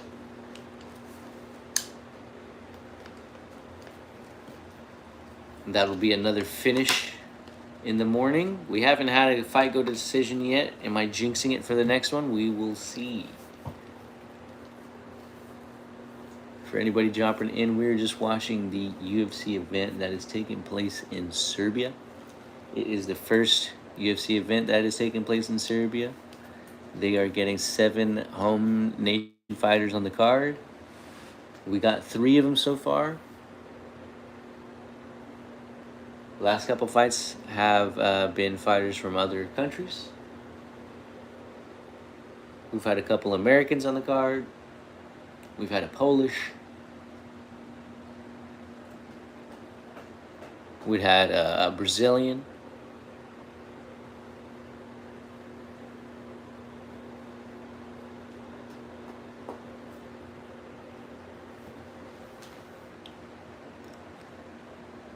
For anybody watching in the future, thank you for stopping in. Just getting an advertisement right now, so excuse the silence. We're just chilling. Kind of touching on what I was saying earlier.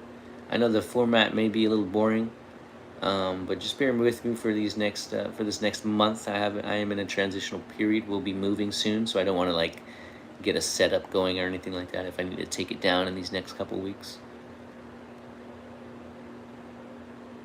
making it official right now.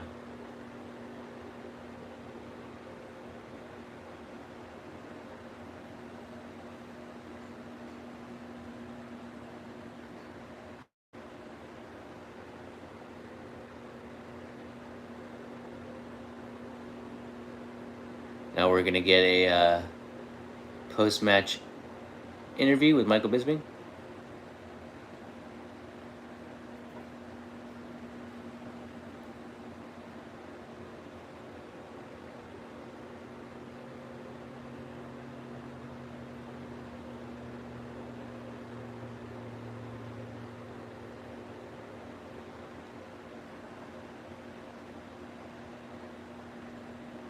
He said it's good to talk to Michael Bisping. Thank you for your kind words.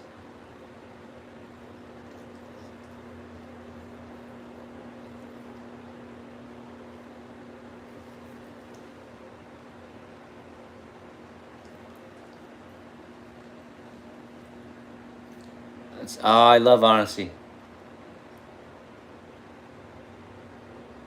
Well, I love the honesty from Bogdan, man. I gotta give him applause on that. So, Michael Bisping says, "What do you think about the submission?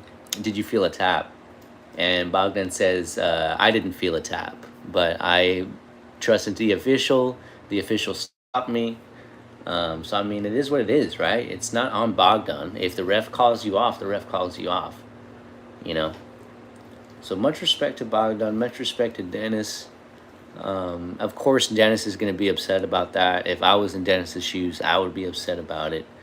But again, if you ask me, you let that fight keep going past the 4th minute and 33rd second, and it's just going to get tighter and tighter and tighter. And if you weren't going to tap, you're going to go to sleep.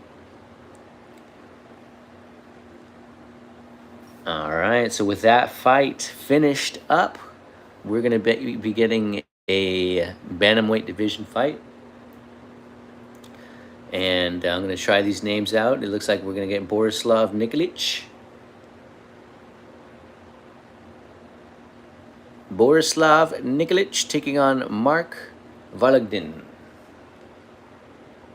That's going to be the next fight taking place. Borislav Nikolic. They're be getting a little bit of highlights right now. As they're going through that, oh no, you know what? We'll wait for the ads. We'll wait for the ads.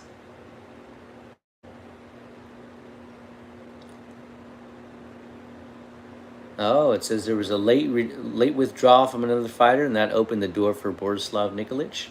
And it looks like he is one of the hometown fighters, home nation fighters, so he will be the 4th on the card.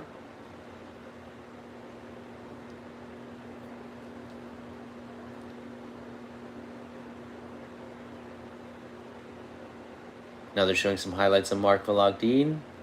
Mark, I said Vologdin, it's Vologdin, according to John Anik.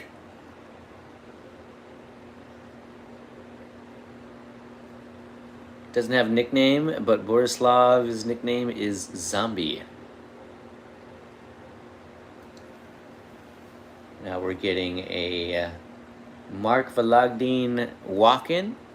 He is representing Russia, walking in with the Russian flag. Getting applause from the fans.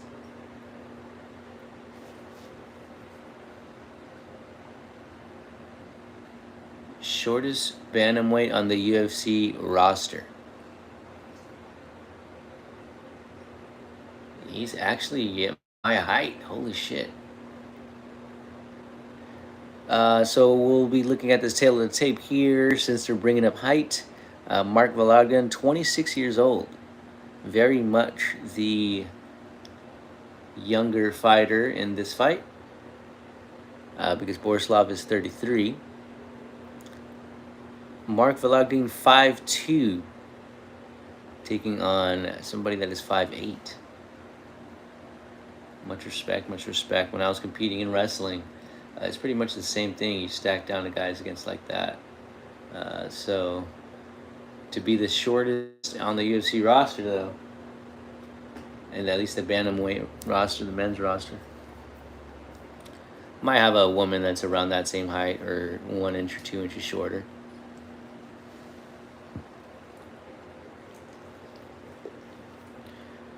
For anybody just dropping in, we are currently watching the UFC event taking place in Serbia.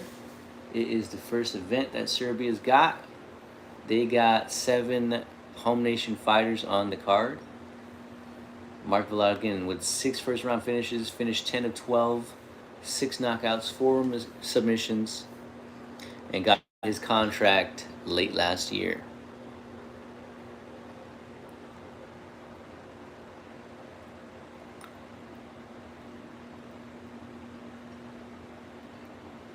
He looks excited. He looks excited, does Mark?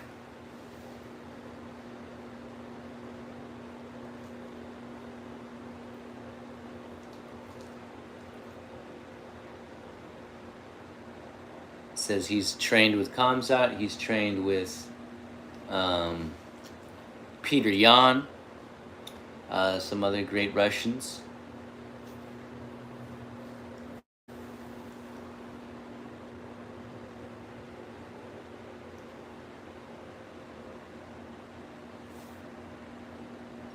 Heidi giving us a little entry here for Borislav as he walks in behind her through the tunnel. Crowd is almost like chanting over her, though. Poor lady.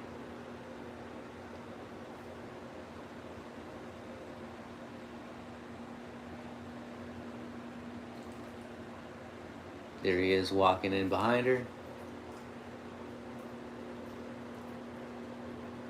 He looks nervous as hell, man.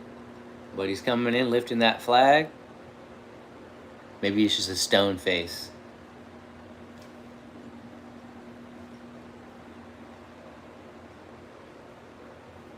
Oopsie daisy, sorry about that.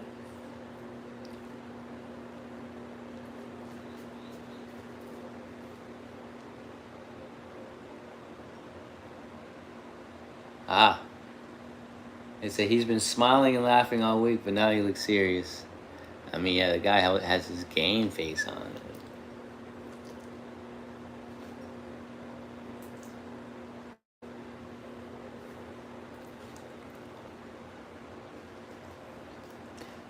So it's going to be a Serbian and Russian bout. Borislav representing Serbia, home nation, here in Belgrade Arena. And Mark representing Russia. Getting the Vaseline rubbed up on him. You know that's one of our favorite times. 6-fight win streak is Borislav. 7 first-round finishes. Finished 15 of 16. 7 knockouts, 8 submissions. So the guy finishes fights.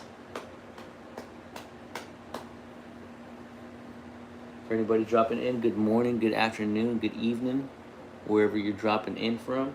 We're currently watching the UFC event taking place in Serbia, the Belgrade Arena. So I hope y'all having a good one. We're just chilling, getting up, getting able to watch this UFC event take place.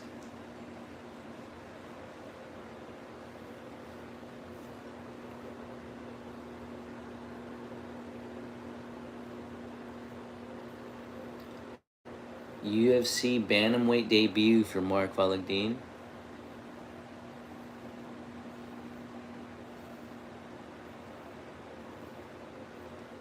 Bruce Buffer giving us a chat.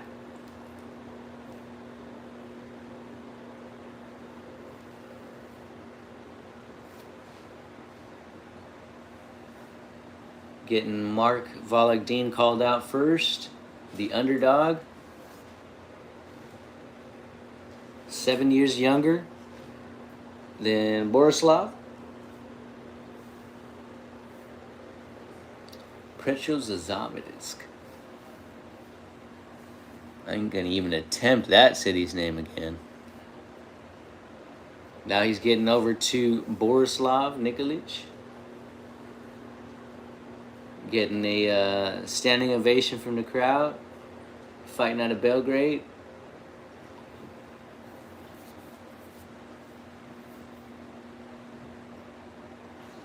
A lot of reach advantage here, folks. Could look bad for Mark. Could look bad.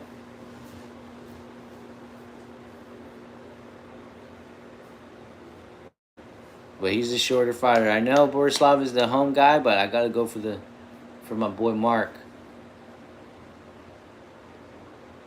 My fellow 5'2".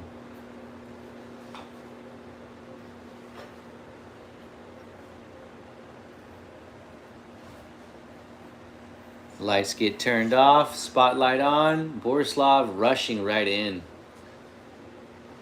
Oh my God! Oh my God, Mark! Mark just rocked him and put him down. Now there's knees. He got him in a chokehold and got him on knees. Oh my gosh. Borislav is going to regret that. He's just cranking on the neck now, trying to get this finish. More knees, more knees, more knees, more knees, Mark. More knees, Mark. More knees, Mark. He's trying to choke on that. More knees, Mark.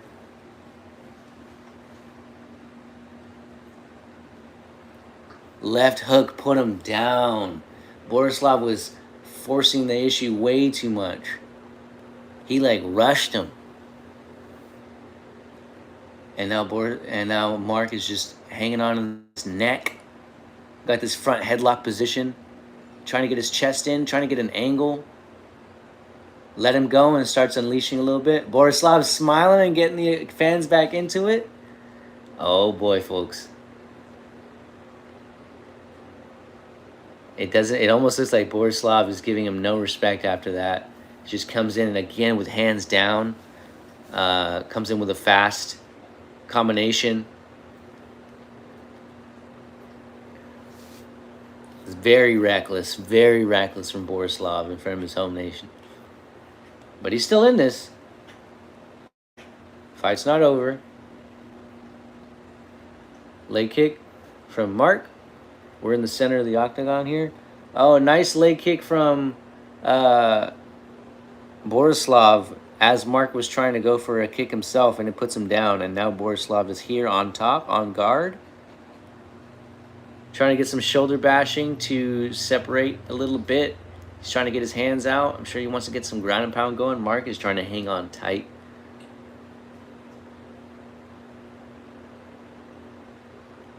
Trying to push off with his legs.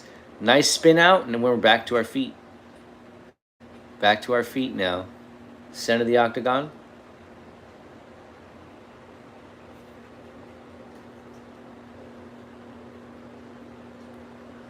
You would think by this time Borislav has kind of gotten his composure back after getting rocked the first 20 seconds. We're halfway through the first round now.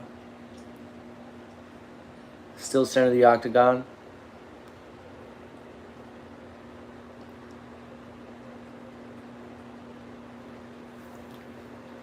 Mark spinning leg kick? You don't see much of that.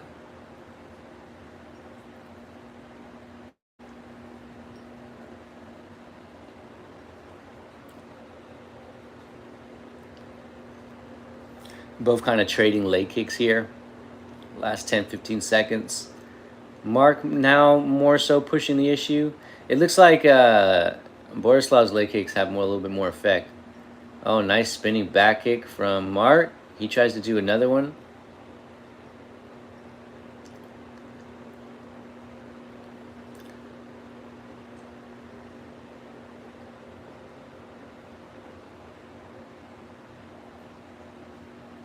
Head kick attempt from Borislav gets kind of blocked.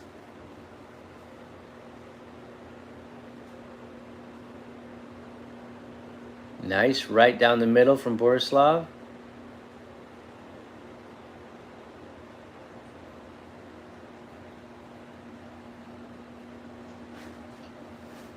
They're both just trying to trade here, standing up. 1 minute left into this first round. Fifth fight of the morning, but it probably will be our second fight going into the second round.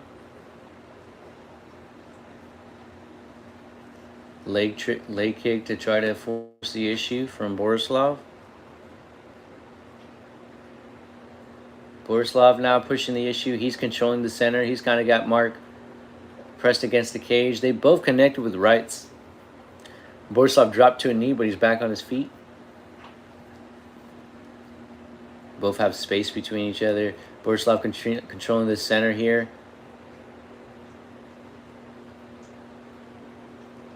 For anybody dropping in now or in the future, we are just chilling watching the UFC event taking place in Serbia. Got a takedown in the last 10 seconds. Very smart for Mark. After rocking him and holding a nice submission for a good, maybe 40 seconds or so. To end it off with a good takedown. I'd say he probably secured that first round. If this were to go all the way to decision, I'd give that first round to Mark.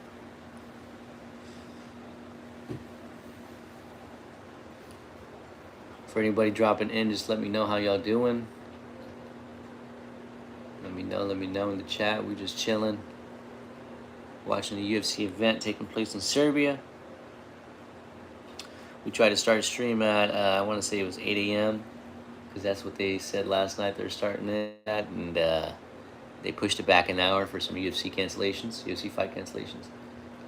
Borislav on his stool making a lot of smirks, smiling a lot, I think he's acknowledging the fact that, yeah, he got rocked, but I think he's still in this. Still in this.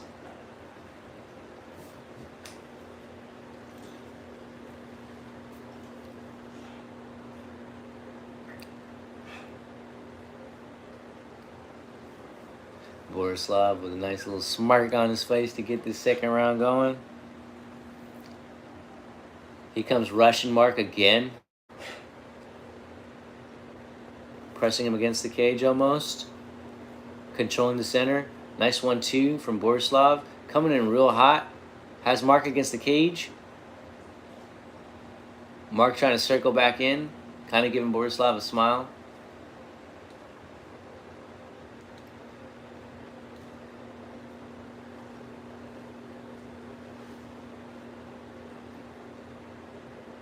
Oh, Borislav tries to get a little head and arm takedown. Gets reversed. Oh, Mark on the neck. Oh, but there's too much space into it. Now Borislav is able to spin out on top. Now he's in guard. Nice scramble from both gentlemen.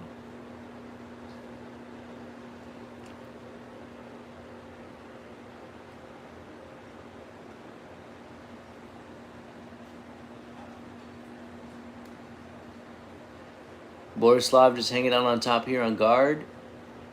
Mark trying to hang on tight. Doesn't want to leave too much space for Borislav to get some ground and pound in. He's very good at pushing off. Very good at pushing off and getting back to his feet. You love to see that, is Mark. So we're back on our feet now in the center of the octagon. Mark just throwing a jab out, Tries to do a spinning. Trying to do a spinning kick. Doesn't really connect too flush.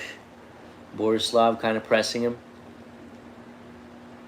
But we get circled back into the center. I feel like Borislav is getting pretty frustrated. Every time he's trying to press forward, we're either getting a circle from Mark or a takedown attempt. He's not just letting Borislav hang in front and throw shots. Smart from Mark. Especially as a shorter fighter.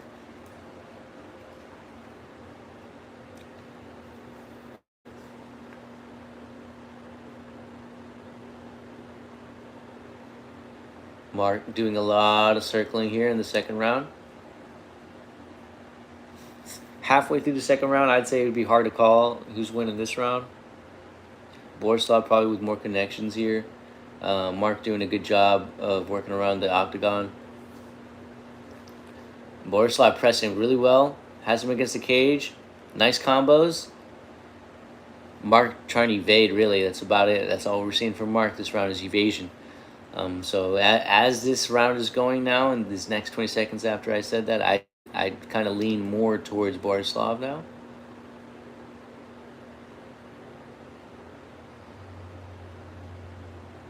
Mark is going to have to find something here to do to either maybe try to get some scoring here in the second round. He tries to drop levels and go for a double leg. Borislav is able to fight that off. He looks like he's trying to get a front headlock position. Mark is holding them hands, though, guys. Wrist control. Gets out of there. We're back on our feet. Standing in front of each other in the octagon. I'm leaning more towards Borislav in this second round, which would give him a round apiece. In my opinion.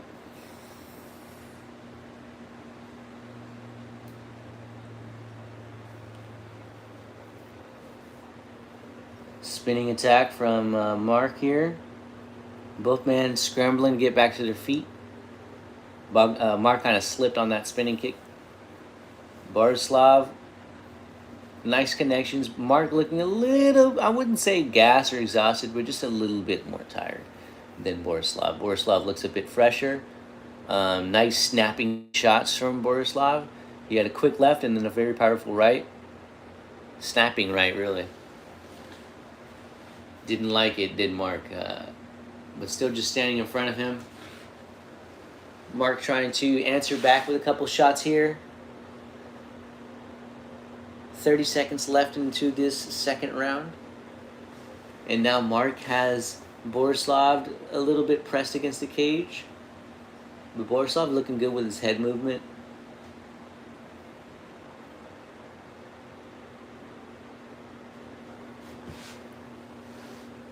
Looks like significant strikes in round two. They got Mark at more. Very interesting. After seeing that, you almost wonder how they're going to score the second round.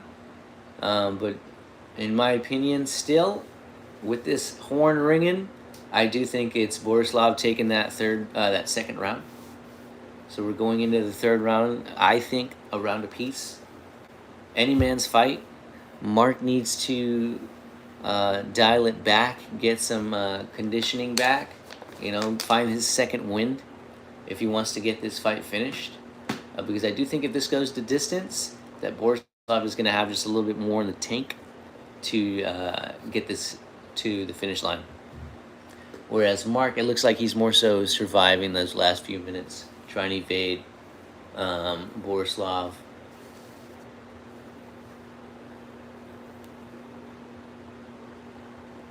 Excuse me. Good morning, good afternoon, good evening for anybody dropping in. Let me know where you're watching from. We're just chilling, watching the UFC event taking place in Serbia. First UFC event in Serbia. Hope y'all having a good day. Borislav getting the crowd back into it. Third round. Final round just started. First fight of the morning that's going into the third round. There's been some pretty exciting fights. Borislav again pushing the issue, getting right into Mark's face, getting him against the cage. Shoots a head kick up, gets blocked by Mark.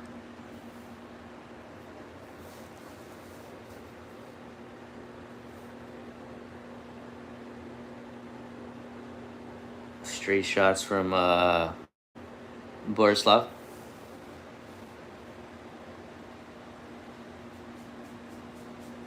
Mark is just a little bit bloodied up. I want to say on the bridge of the nose, he's got a little bit of a cut. Borislav puts Mark down to a knee. Mark is trying to get back up to his feet, but he's rocked. He's rocked. Trying to get his composure back. He's kind of backpedaling. Backpedaling, not Borislav rush. Oh, Borislav with an uppercut. Forces Mark to go down for a double. Borislav on the neck. Mark shoves him off. Back up to our feet. Against the cage. Borislav with a nice combination. Oh, now he's around the head again. He's trying to get a headlock. Great combinations from Borislav. Nice knee to the side of the head. Puts Mark down to a knee. Now he's on top trying to get some ground and pound. Oh, wow. He's swollen underneath that eye. Oh, he needs to let go of the cage. Borislav. In the center here now. Back in the center. Open area. Mark. Oof. Mark took some damage in that last flurry there. Can he come back? Can he make a comeback here? Talking about a comeback. What a comeback from Borislav from that first round. First round gets knocked down from Mark. And has been just fighting back. Second round, I think he worked the dial over just a bit over to get his way.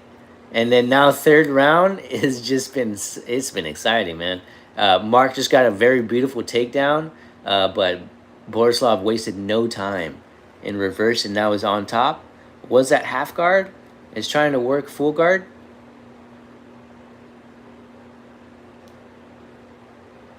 Oof, that eye is swollen on Mark. Left eye.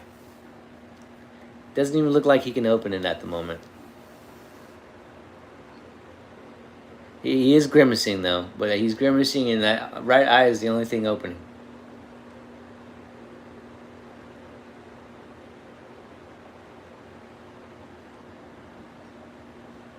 Squeezing right here. Borislav's just on top squeezing. He doesn't really have a lock. He just has his right arm around the head of Mark, trying to get pressure on the neck. I mean, it does look like a lot of blood rushing to the head of Mark. However, there's no lock there, so there's not too much pressure. Minute and 40 seconds left. Borislav ending up on top here. Just trying to put pressure on that neck. He can't really get a second hand in to get that lock. For anybody just dropping in, good morning, good afternoon, good evening. How we doing? We're just chilling, watching the UFC event taking place in Serbia.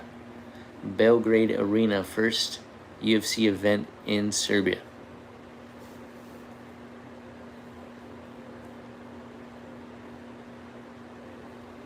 He's trying to sneak in that left hand to get that lock. Came up and just got big bombs, big elbows. Let go of the cage. Now he's on the back of Mark, just grinding and pounding while he's trying to get up to his feet. Mark up to his feet now. A lot of heart from Mark.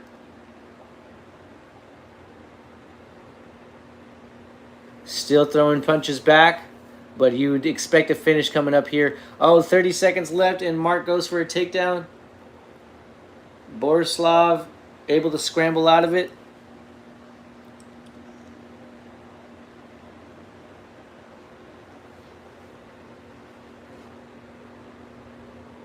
Mark is taking a lot of damage in this third round, guys. Oh, now he's on the neck. Now he's on the neck.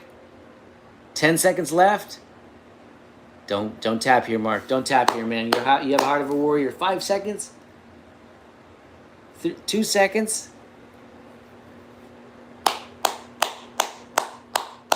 What a fight. What a fight. Mark not really able to get up after that. Not able to get up after that horn. But Borislav right to his feet, getting to the crowd. You know who's going to get their hand raised here. A lot of credit to Valentin.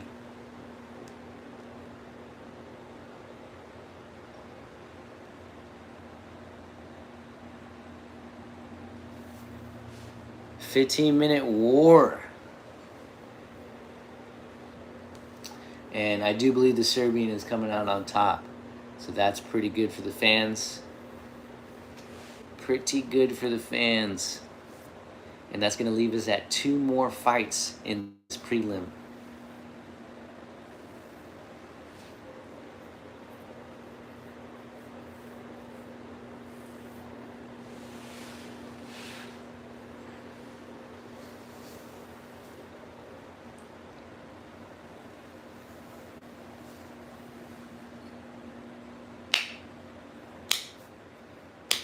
What's this? O'Reilly's? O'Reilly's Auto Parts. Getting a O'Reilly commercial. And that's going to take us right into Bruce Buffer. That's going to get our official decision. Pretty sure we're going to see Borislav getting his hand raised here.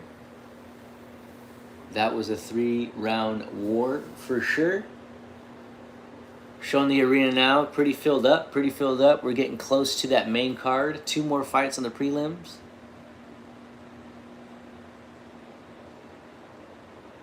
Two more fights on this prelim card.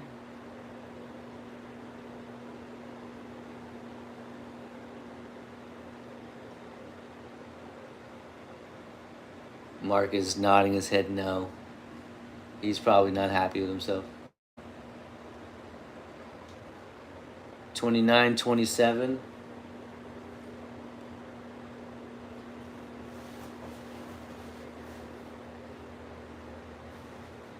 (29-27) is how they had it.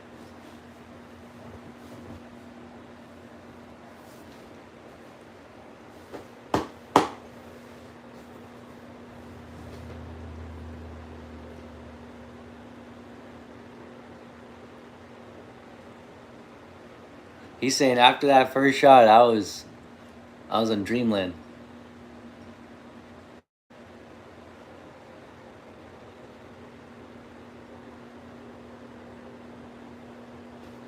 He said, was there anything in that fight that surprised you? Borislav said, no, there's nothing that surprised me there. I knew he was a tough fighter. I trained for my opponent.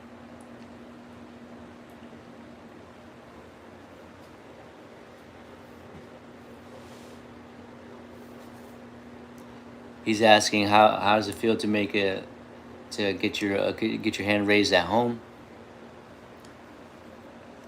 But he said every fight is makes me happy to win.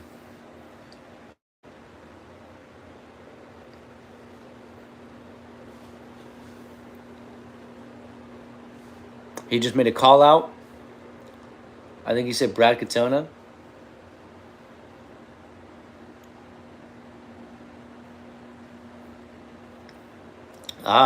He's calling out for basically a rematch. It's the first man he lost to in the UFC. He called him out. He wants his revenge. That's going to take us into the welterweight division, where we're going to see Oban Elliott taking on Michael Oliveira. So in a little bit here, we're going to see, I'm sure, a couple highlights from these two gentlemen. We're going to see what country they're representing.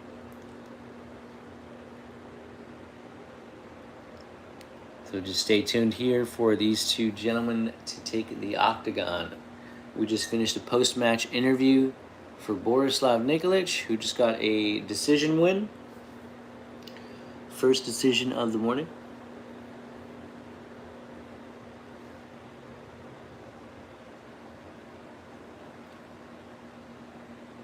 So now it looks like it's going to be Wales taking on Brazil. Showing on some highlights of Oban.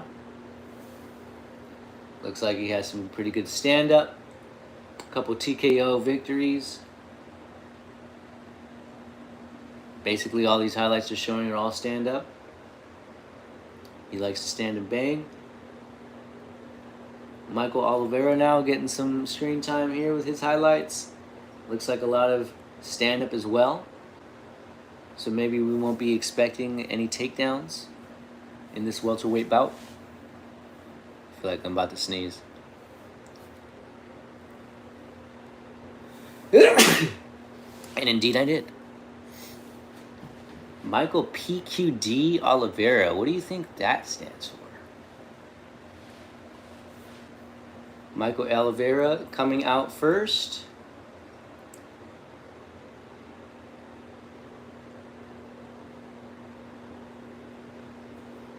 Yeah, this guy looks like a unit, man.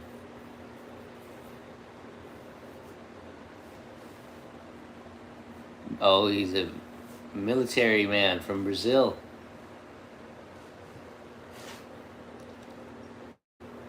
How old is he? 28? How long was he in the military?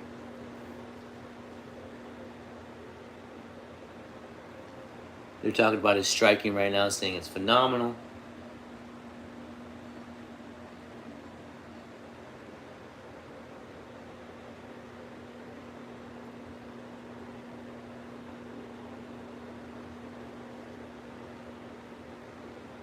Giving his dog tag to his coach.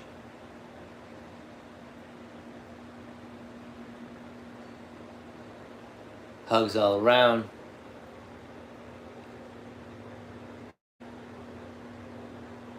Hugs all around. And you know what time it is now, folks. See, I can't wait to get a soundboard. You know what I'm saying? Get a soundboard. And then I'm gonna do a tiny segment for the Vaseline. When they get the Vaseline rubbed up on him, you know it's going down. Undefeated UFC debut. He's tied with the most knockdowns in a Dana White Contender Series fight with 3. And he was awarded his contract late last year in October.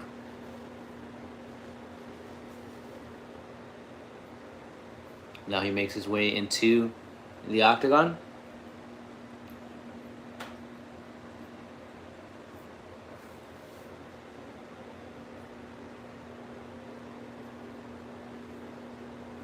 All right.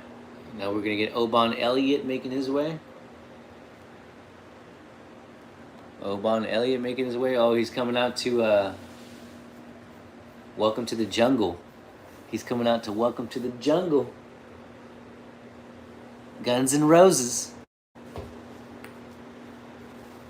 Welsh gangster making his way out. Oban Elliott. For anybody just joining in, good morning, good afternoon, good evening, wherever you're watching from. We are currently watching the UFC event taking place in Serbia. Taking place in Serbia. It is the first event that is taking place in Serbia. And they have 7 home nation fighters on the card. We've already seen 4. So we have 3 remaining. I'm not sure if we're going to see 3 in the main card or if we have 1 more here in the prelims. But this fight here is Welsh taking on Brazilian.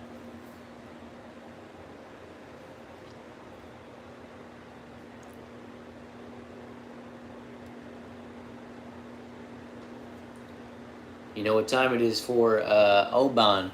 Getting that Vaseline on him. They got 2nd best significant strike absorption rate among active UFC welterweights. That's a crazy stat. Like, really? 3 wins by knockout, 3 by submission. Got his UFC contract off the Dana White Contender Series 2 years ago. 3 years ago.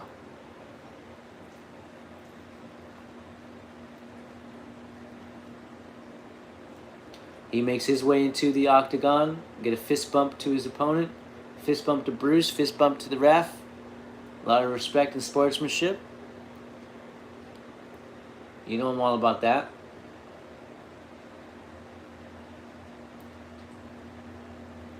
Getting his last drink of water here.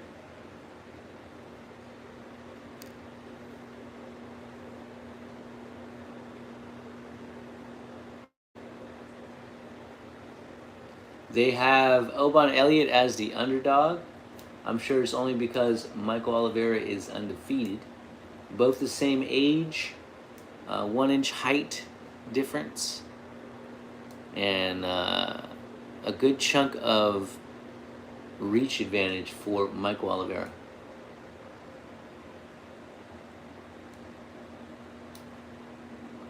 Bruce Buffer calling out Michael Oliveira. Rio de Janeiro.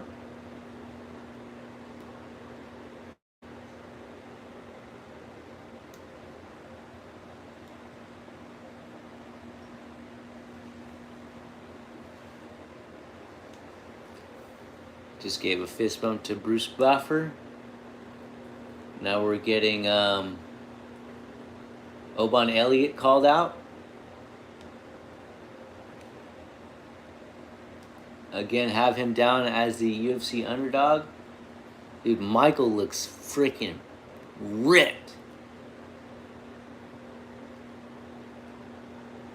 Dude, Michael looks scary, man. And this guy, Oban, looks pretty confident. Gotta give him respect.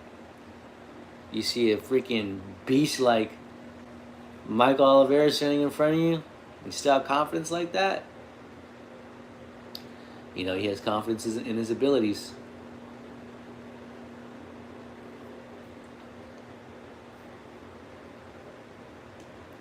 They come in, touch gloves. Oban Elliott comes in, tries to throw a little combo. 1, 2, 3 over the top. Staying in the center here. He kind of backed up Michael, but Michael has gotten his ground back. Standing on the monster can in the center.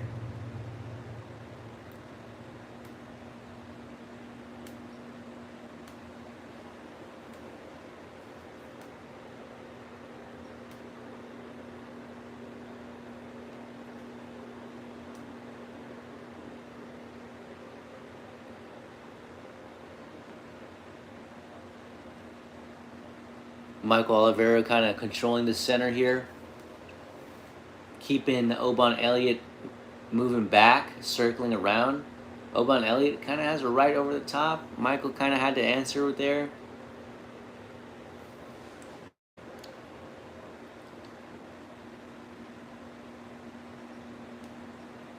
Michael Oliveira just kind of still pressuring Oban Elliott a little bit. Rocked him, put him down.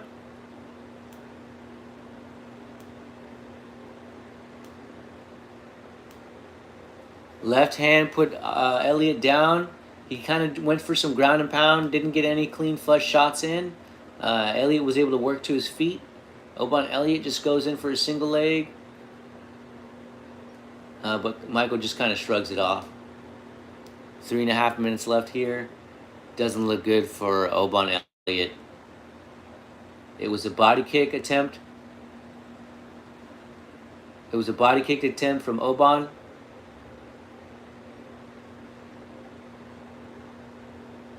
And it's over. Michael Oliveira with a finish. Just put this man Oban Elliott out, dude. That's scary.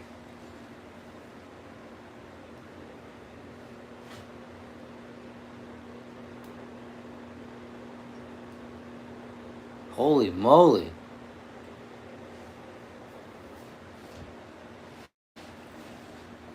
Holy moly. This dude's going to be a beast, I think. Hopefully we see more of him. Hopefully we see more of him, man. That was wild. A lot of respect from both guys.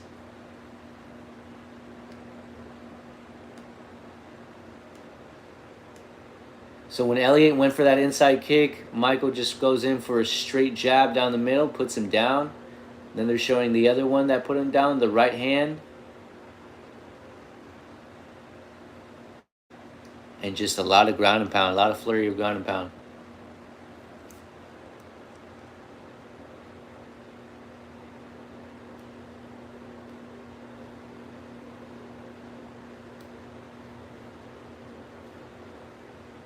Holy moly. Up next, we're going to get the featured bout of the prelims. And then we're going to catch our break before the main card. So we're going to get Bruce Buffer calling out the winner here, which is going to be Michael Oliveira. First round.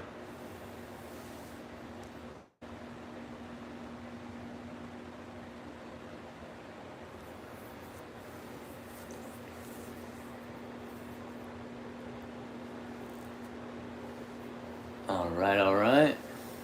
Just giving us an advertisement here as Bruce Buffer gets ready to call Michael Oliveira as the winner. Official decision here.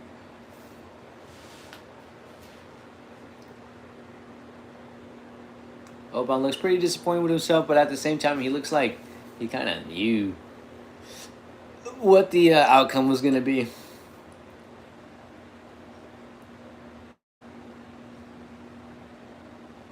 Guy's crazy, man. Shouts out Michael Oliveira. I am looking forward to his next fight. Oban Elliott was a good test, and he just kind of like made short work of it. What a UFC debut. First round knockout. Talking to Michael Bisping now for the post match interview. Giving it to the translator.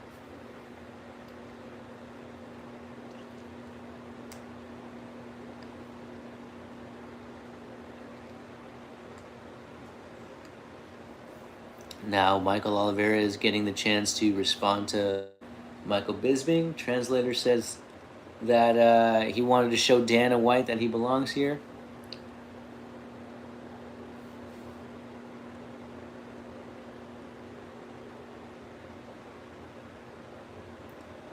Great shots, great precise shots from Michael Oliveira.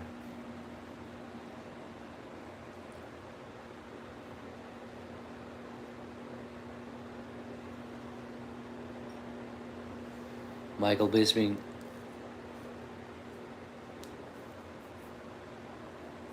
Interesting call out. He asked, what's next for you, and Michael responded by saying that he wanted to get the fight that was canceled, which is going to be Jeff Neal. So we'll see if that fight gets made. That would be interesting if it does.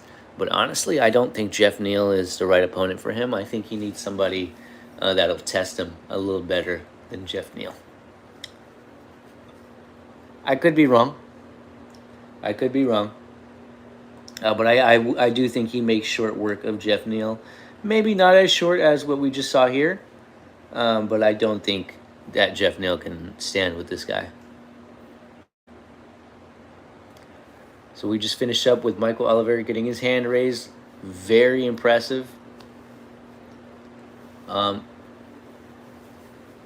Next, we're going to get our 5th Serbian fighter. Ludovic Klein taking on an Azerbaijani, Tofik Muzayev.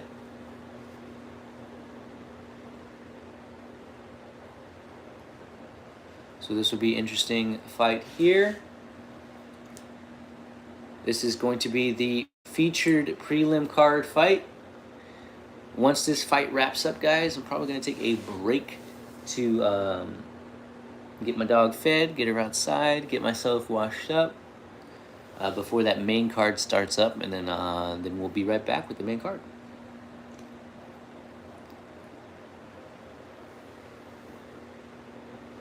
Giving some promo videos of the main card fight that's going to be taking place.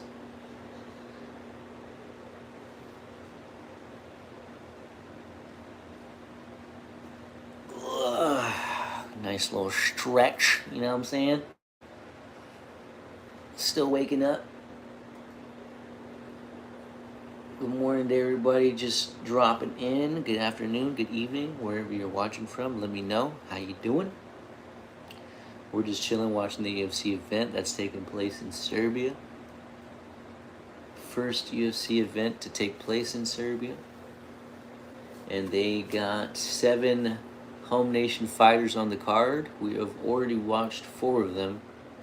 We're about to get the 5th in this featured prelim bout, in a lightweight bout between Ludovic Klein, representing Serbia, and Tofik Muzayev, representing Azerbaijan. In the tail of the tape, we have Ludovic at 31 years old. The younger fighter taking on Tofik, who is 36. Tofik has a 2-inch height advantage, and Ludovic has a 3-inch reach advantage. As they're going through more of these promos for the main card, let's go back to see what both of these fighters have done in their UFC careers. So first we'll look at Ludovic, who has the nickname Mr. Highlight, and he looks like he goes back to 2020. So let's go take a look at some of his previous fights. In 2020, he beat Shane Young via knockout TKO in the first round. So that got him starting off undefeated in the UFC. Following year, though, loses 2 fights one by decision, one by submission. So that puts him at 1-2 in the UFC. Following year after that, we got him winning 2 of those fights. That puts him at 3-2, but those were both decision. Both decision fights, and it looks like all of it being at lightweight division. Had a canceled fight with Ignacio. That was supposed to take place in July, but instead he got a fight against Mason Jones. So again, that puts him at 3-2 going into 2023. Gets a draw against Jai Habert. Gets a fight canceled against Jim Miller, and then wins that fight against Ignacio that was canceled in the previous year. So that will put him at 4-2 with a draw. 2024 wins. Has a couple canceled fights, it looks like. 1, 2 canceled fights. Wins those 2 fights. That'll put him at 5-2. And another win with a decision. So I believe that puts him at 6-2 going into 2025. Loses to Mateus Gamrot, but then beats Rezbekis, who we watched earlier. So pretty good UFC fighting career. And this is his first fight of the year. And now we're going to go see what Tofik has done. Tofik, still fairly new in the UFC, but has a loss against the Mongolian fighter. Has a win decision against Ignacio. So both fighters have a win against Ignacio. And then he puts him against Ludovic, who we're about to watch right now. So Ludovic Klein has a little bit more history, a little bit more to go off of in the UFC. Whereas Tofik, still fairly new in the UFC. So it'll be interesting to see how this plays out. You know, looking at the history, I would like to say Ludovic is probably going to come out on top here, a little bit more UFC battle tested. But we will see. Tofik could come in here with something to prove. So it'll be interesting to see. Featured prelim fight, guys. Featured prelim fight. After this fight here, we're probably going to get a break going before the UFC main card. So that we can get my doggy out, get her some food, so I can go and get washed up and stuff like that. If any of y'all were in earlier this morning watching along with me, I did had a stream that I had to stop because the UFC event was supposed to start at 8 a.m. but ended up starting at 9 a.m. because there was a handful of canceled fights. So they needed to make up for that time being lost. So excuse me for having to cancel that first live stream. Getting onto this one. Probably lost some viewers there, but it is what it is. Yeah, so here we are. You know, pretty much wrapping up this prelim card. We are on the very last fight of the prelim card. If you ask me, it's been pretty good prelims. There's only been one fight to go to decision, and only another fight before that went to a second round. Everything else has been finished in the first round here in Serbia.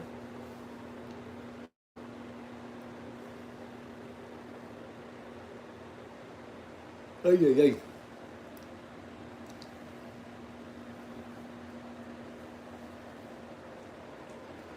Getting a GMC commercial.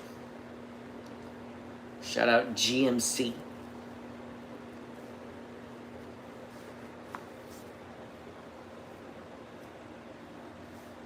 Got my dog here next to me just laying down. She's probably slightly hungry. We're gonna get her fed here in a bit here. Right after this next fight.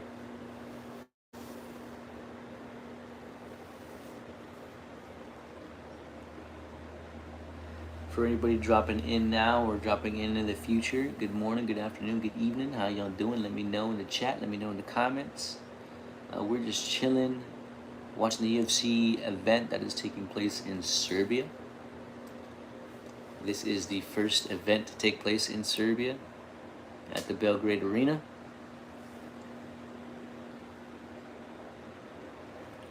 So that means that it's an early event for us. So I woke up around 8 a.m. because they had it starting at 8 a.m. But now it got started at 9 a.m. Ludwig Klein, one of 12 front kick knockouts in UFC history. 5-0 UFC knockdown ratio. And we're back from the ads, and they already have Tofik in the octagon.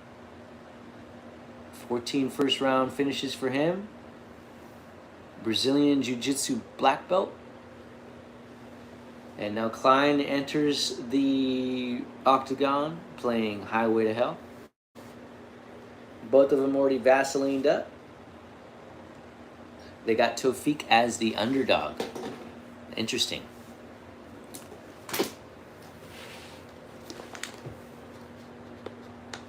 And now we got Bruce Buffer calling them both in.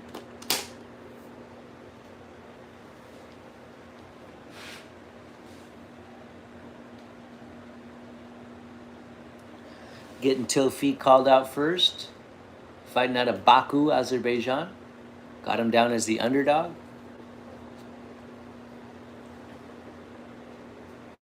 It says that they had him as the underdog in all three of his fights.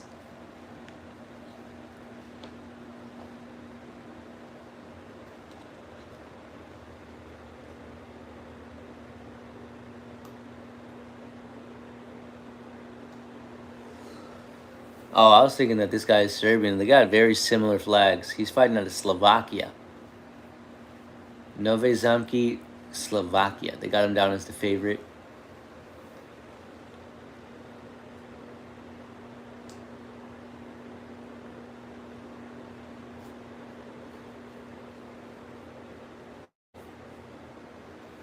Panning out to the crowd. And like I was saying earlier, man, the crowd has filled up.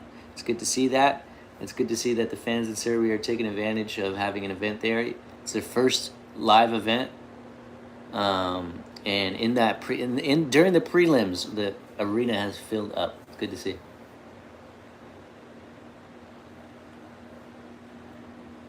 A touch of gloves here to start it off.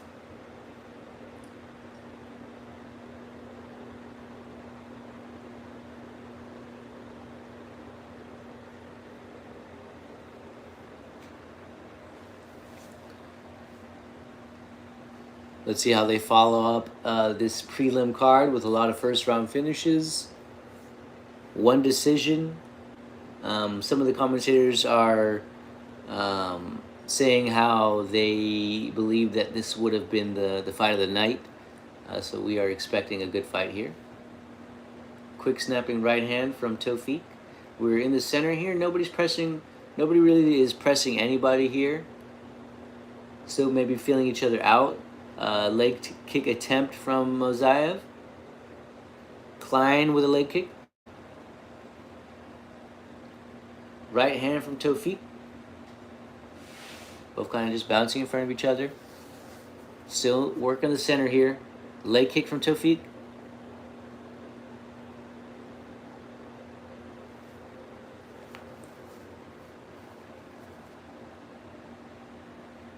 Working the center. Klein hasn't really opened up yet. Tries to hit a front kick to the body. Tofik catches. Hits a body lock. Hits him against the cage. Klein is able to hit that. Get him off the body lock with two unders. Working his two underhooks.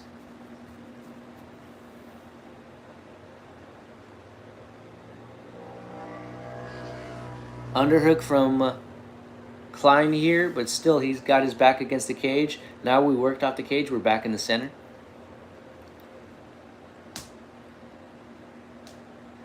.3 minutes left in this first round. Nice overhand right from Klein. Doesn't really connect flush. 1-2 from Mazayev. Doesn't connect. Leg kick. Mazayev. Oh, nice right hand from Mazayev. It looked like it connected pretty well. Nice leg kick from Mazayev. That right hand hurt Klein. Klein has been backing up since that. Oh, another nice leg kick from Mazayev. Makes Klein switch stances. He almost got knocked down, but he recovered. He's back up on his feet, but he switched stances. Nice left hand from Klein. Doesn't really connect too flush. And when I say that, it just doesn't really rock Mazayev. He kind of just eats it, kind of moves his head with it. Doesn't connect like on his chin, you know.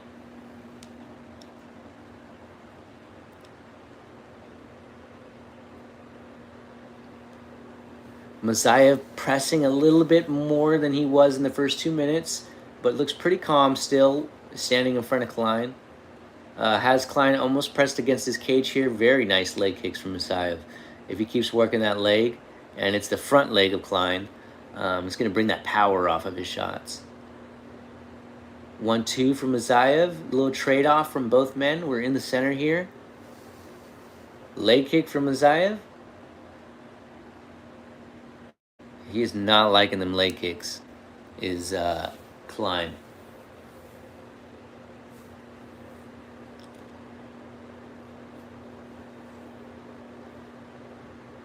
Trading punches here, standing in front of each other. I'd say Mazayev with the more effective shots. Wow, that leg kick. He's going to tear that leg up. 1-2 down the middle from Mazayev. He has Klein kind of against the cage here. Leg to the body from Mazayev. Oh, okay. Klein tries to get a head kick in here, but it doesn't really land.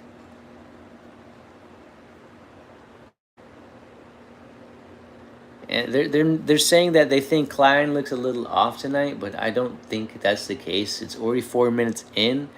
He looked explosive in the very first couple minutes, but I think these leg kicks from Mazayev and a right hand made him respect Mazayev a whole lot more than that first minute.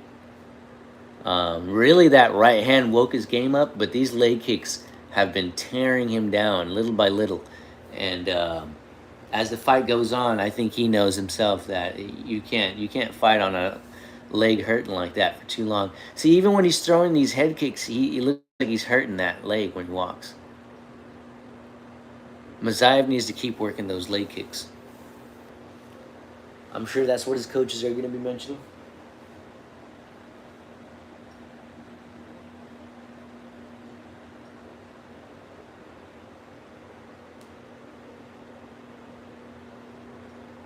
I wonder why they do that. Sometimes, I've seen this a handful of times, where sometimes they're on the stool and they're trying to get him to get deep breaths. They'll push like the bridge of their nose back. Like, do I get better airways if I do that?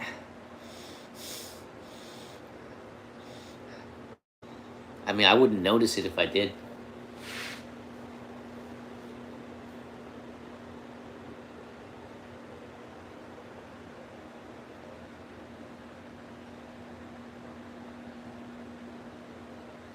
Oh, it was a kick to the groin from Klein, but Mazayev didn't want that action to break, so he just kept it going. Ref like stepped in for a second. He was like, nah.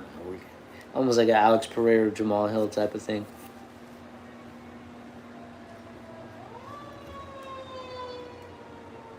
Touch of the gloves to get the second round going.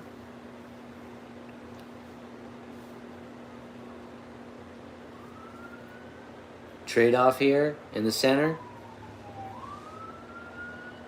Nice 1-2 from Mazayev. Klein tries to shoot in for a double. Mazayev defends it. Now presses him against the cage. Kind of getting his head right into Klein's face. If we're just dropping in, good morning, good afternoon, how we doing? We are just watching the UFC event taking place in Serbia. It is the first UFC event in Serbia. They have 7 home nation fighters on the card. We already got through 4 of them, and we are in the featured prelim fight of the morning. Morning here, night over there. We were back in the center. We broke off from the cage. 4 minutes left in this second round. Tofik trying to open in with a 1-2. Those leg kicks from Tofik, man. He's got to do more of those.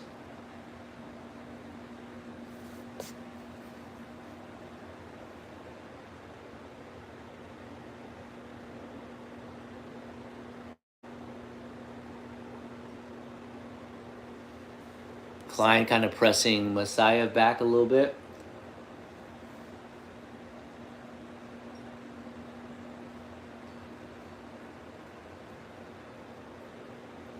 Klein with a little bit of a combination, more so to back up Messiah. Didn't really connect well.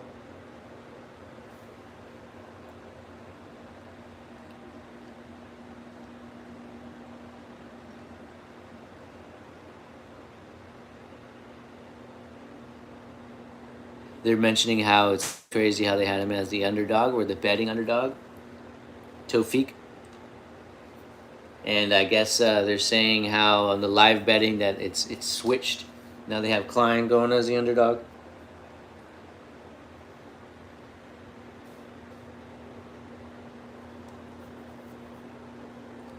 More leg kicks from Tofik.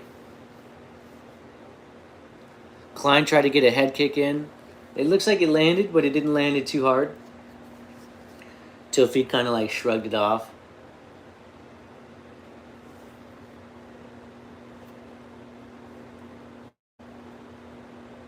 A little bit of trade in the center here. Nothing connected too wildly.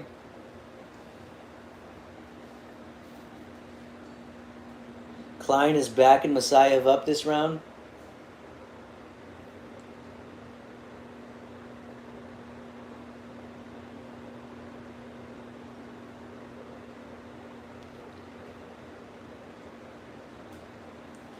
Klein kind of pushing him against the gate here. Tofik try to get a straight right. Kind of circling to his right here. Circling to his left now. Klein with a nice 1-2.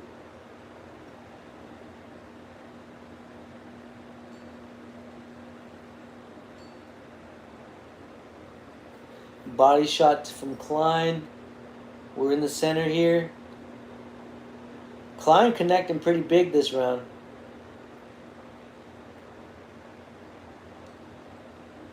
Nice combo from Tofik. Oh, Tofik had him against the cage. Combination puts him down. Now he's grounding and pounding.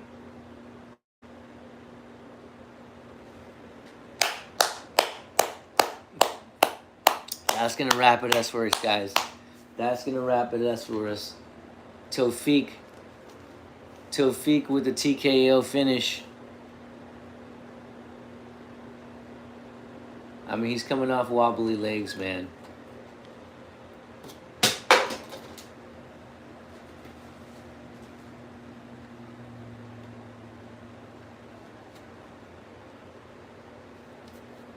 A lot of respect between the two gentlemen here. I want to see a little bit of a replay here. Boom, boom. 1, 2, 3. Puts him down. Really could have been stopped right there, but then the ref kind of like got caught in between them. Like he got his foot in between the two guys. So he's trying to get up, and then once he got up, then he stopped the fight. But yeah, that's a fair finish for me. Tofik there, gonna get his hand raised for a TKO finish against Klein. Congratulations to him. We had nothing but finishes apart from one fight, and that one fight was still a great fight. So congratulations to the fighters in the prelims. We are going to be ending stream here so that we can get a little bit of a break, charge the phone up just a little bit, get my dog outside, get her fed, get myself washed up. So thank you guys for watching along with me. And yeah, you know what I mean? Have a good rest of your day. Have a good afternoon. Have a good evening. Whatever it may be, wherever you're watching from. And if you are interested, we're going to be getting a main card watch along going in the next 15, 20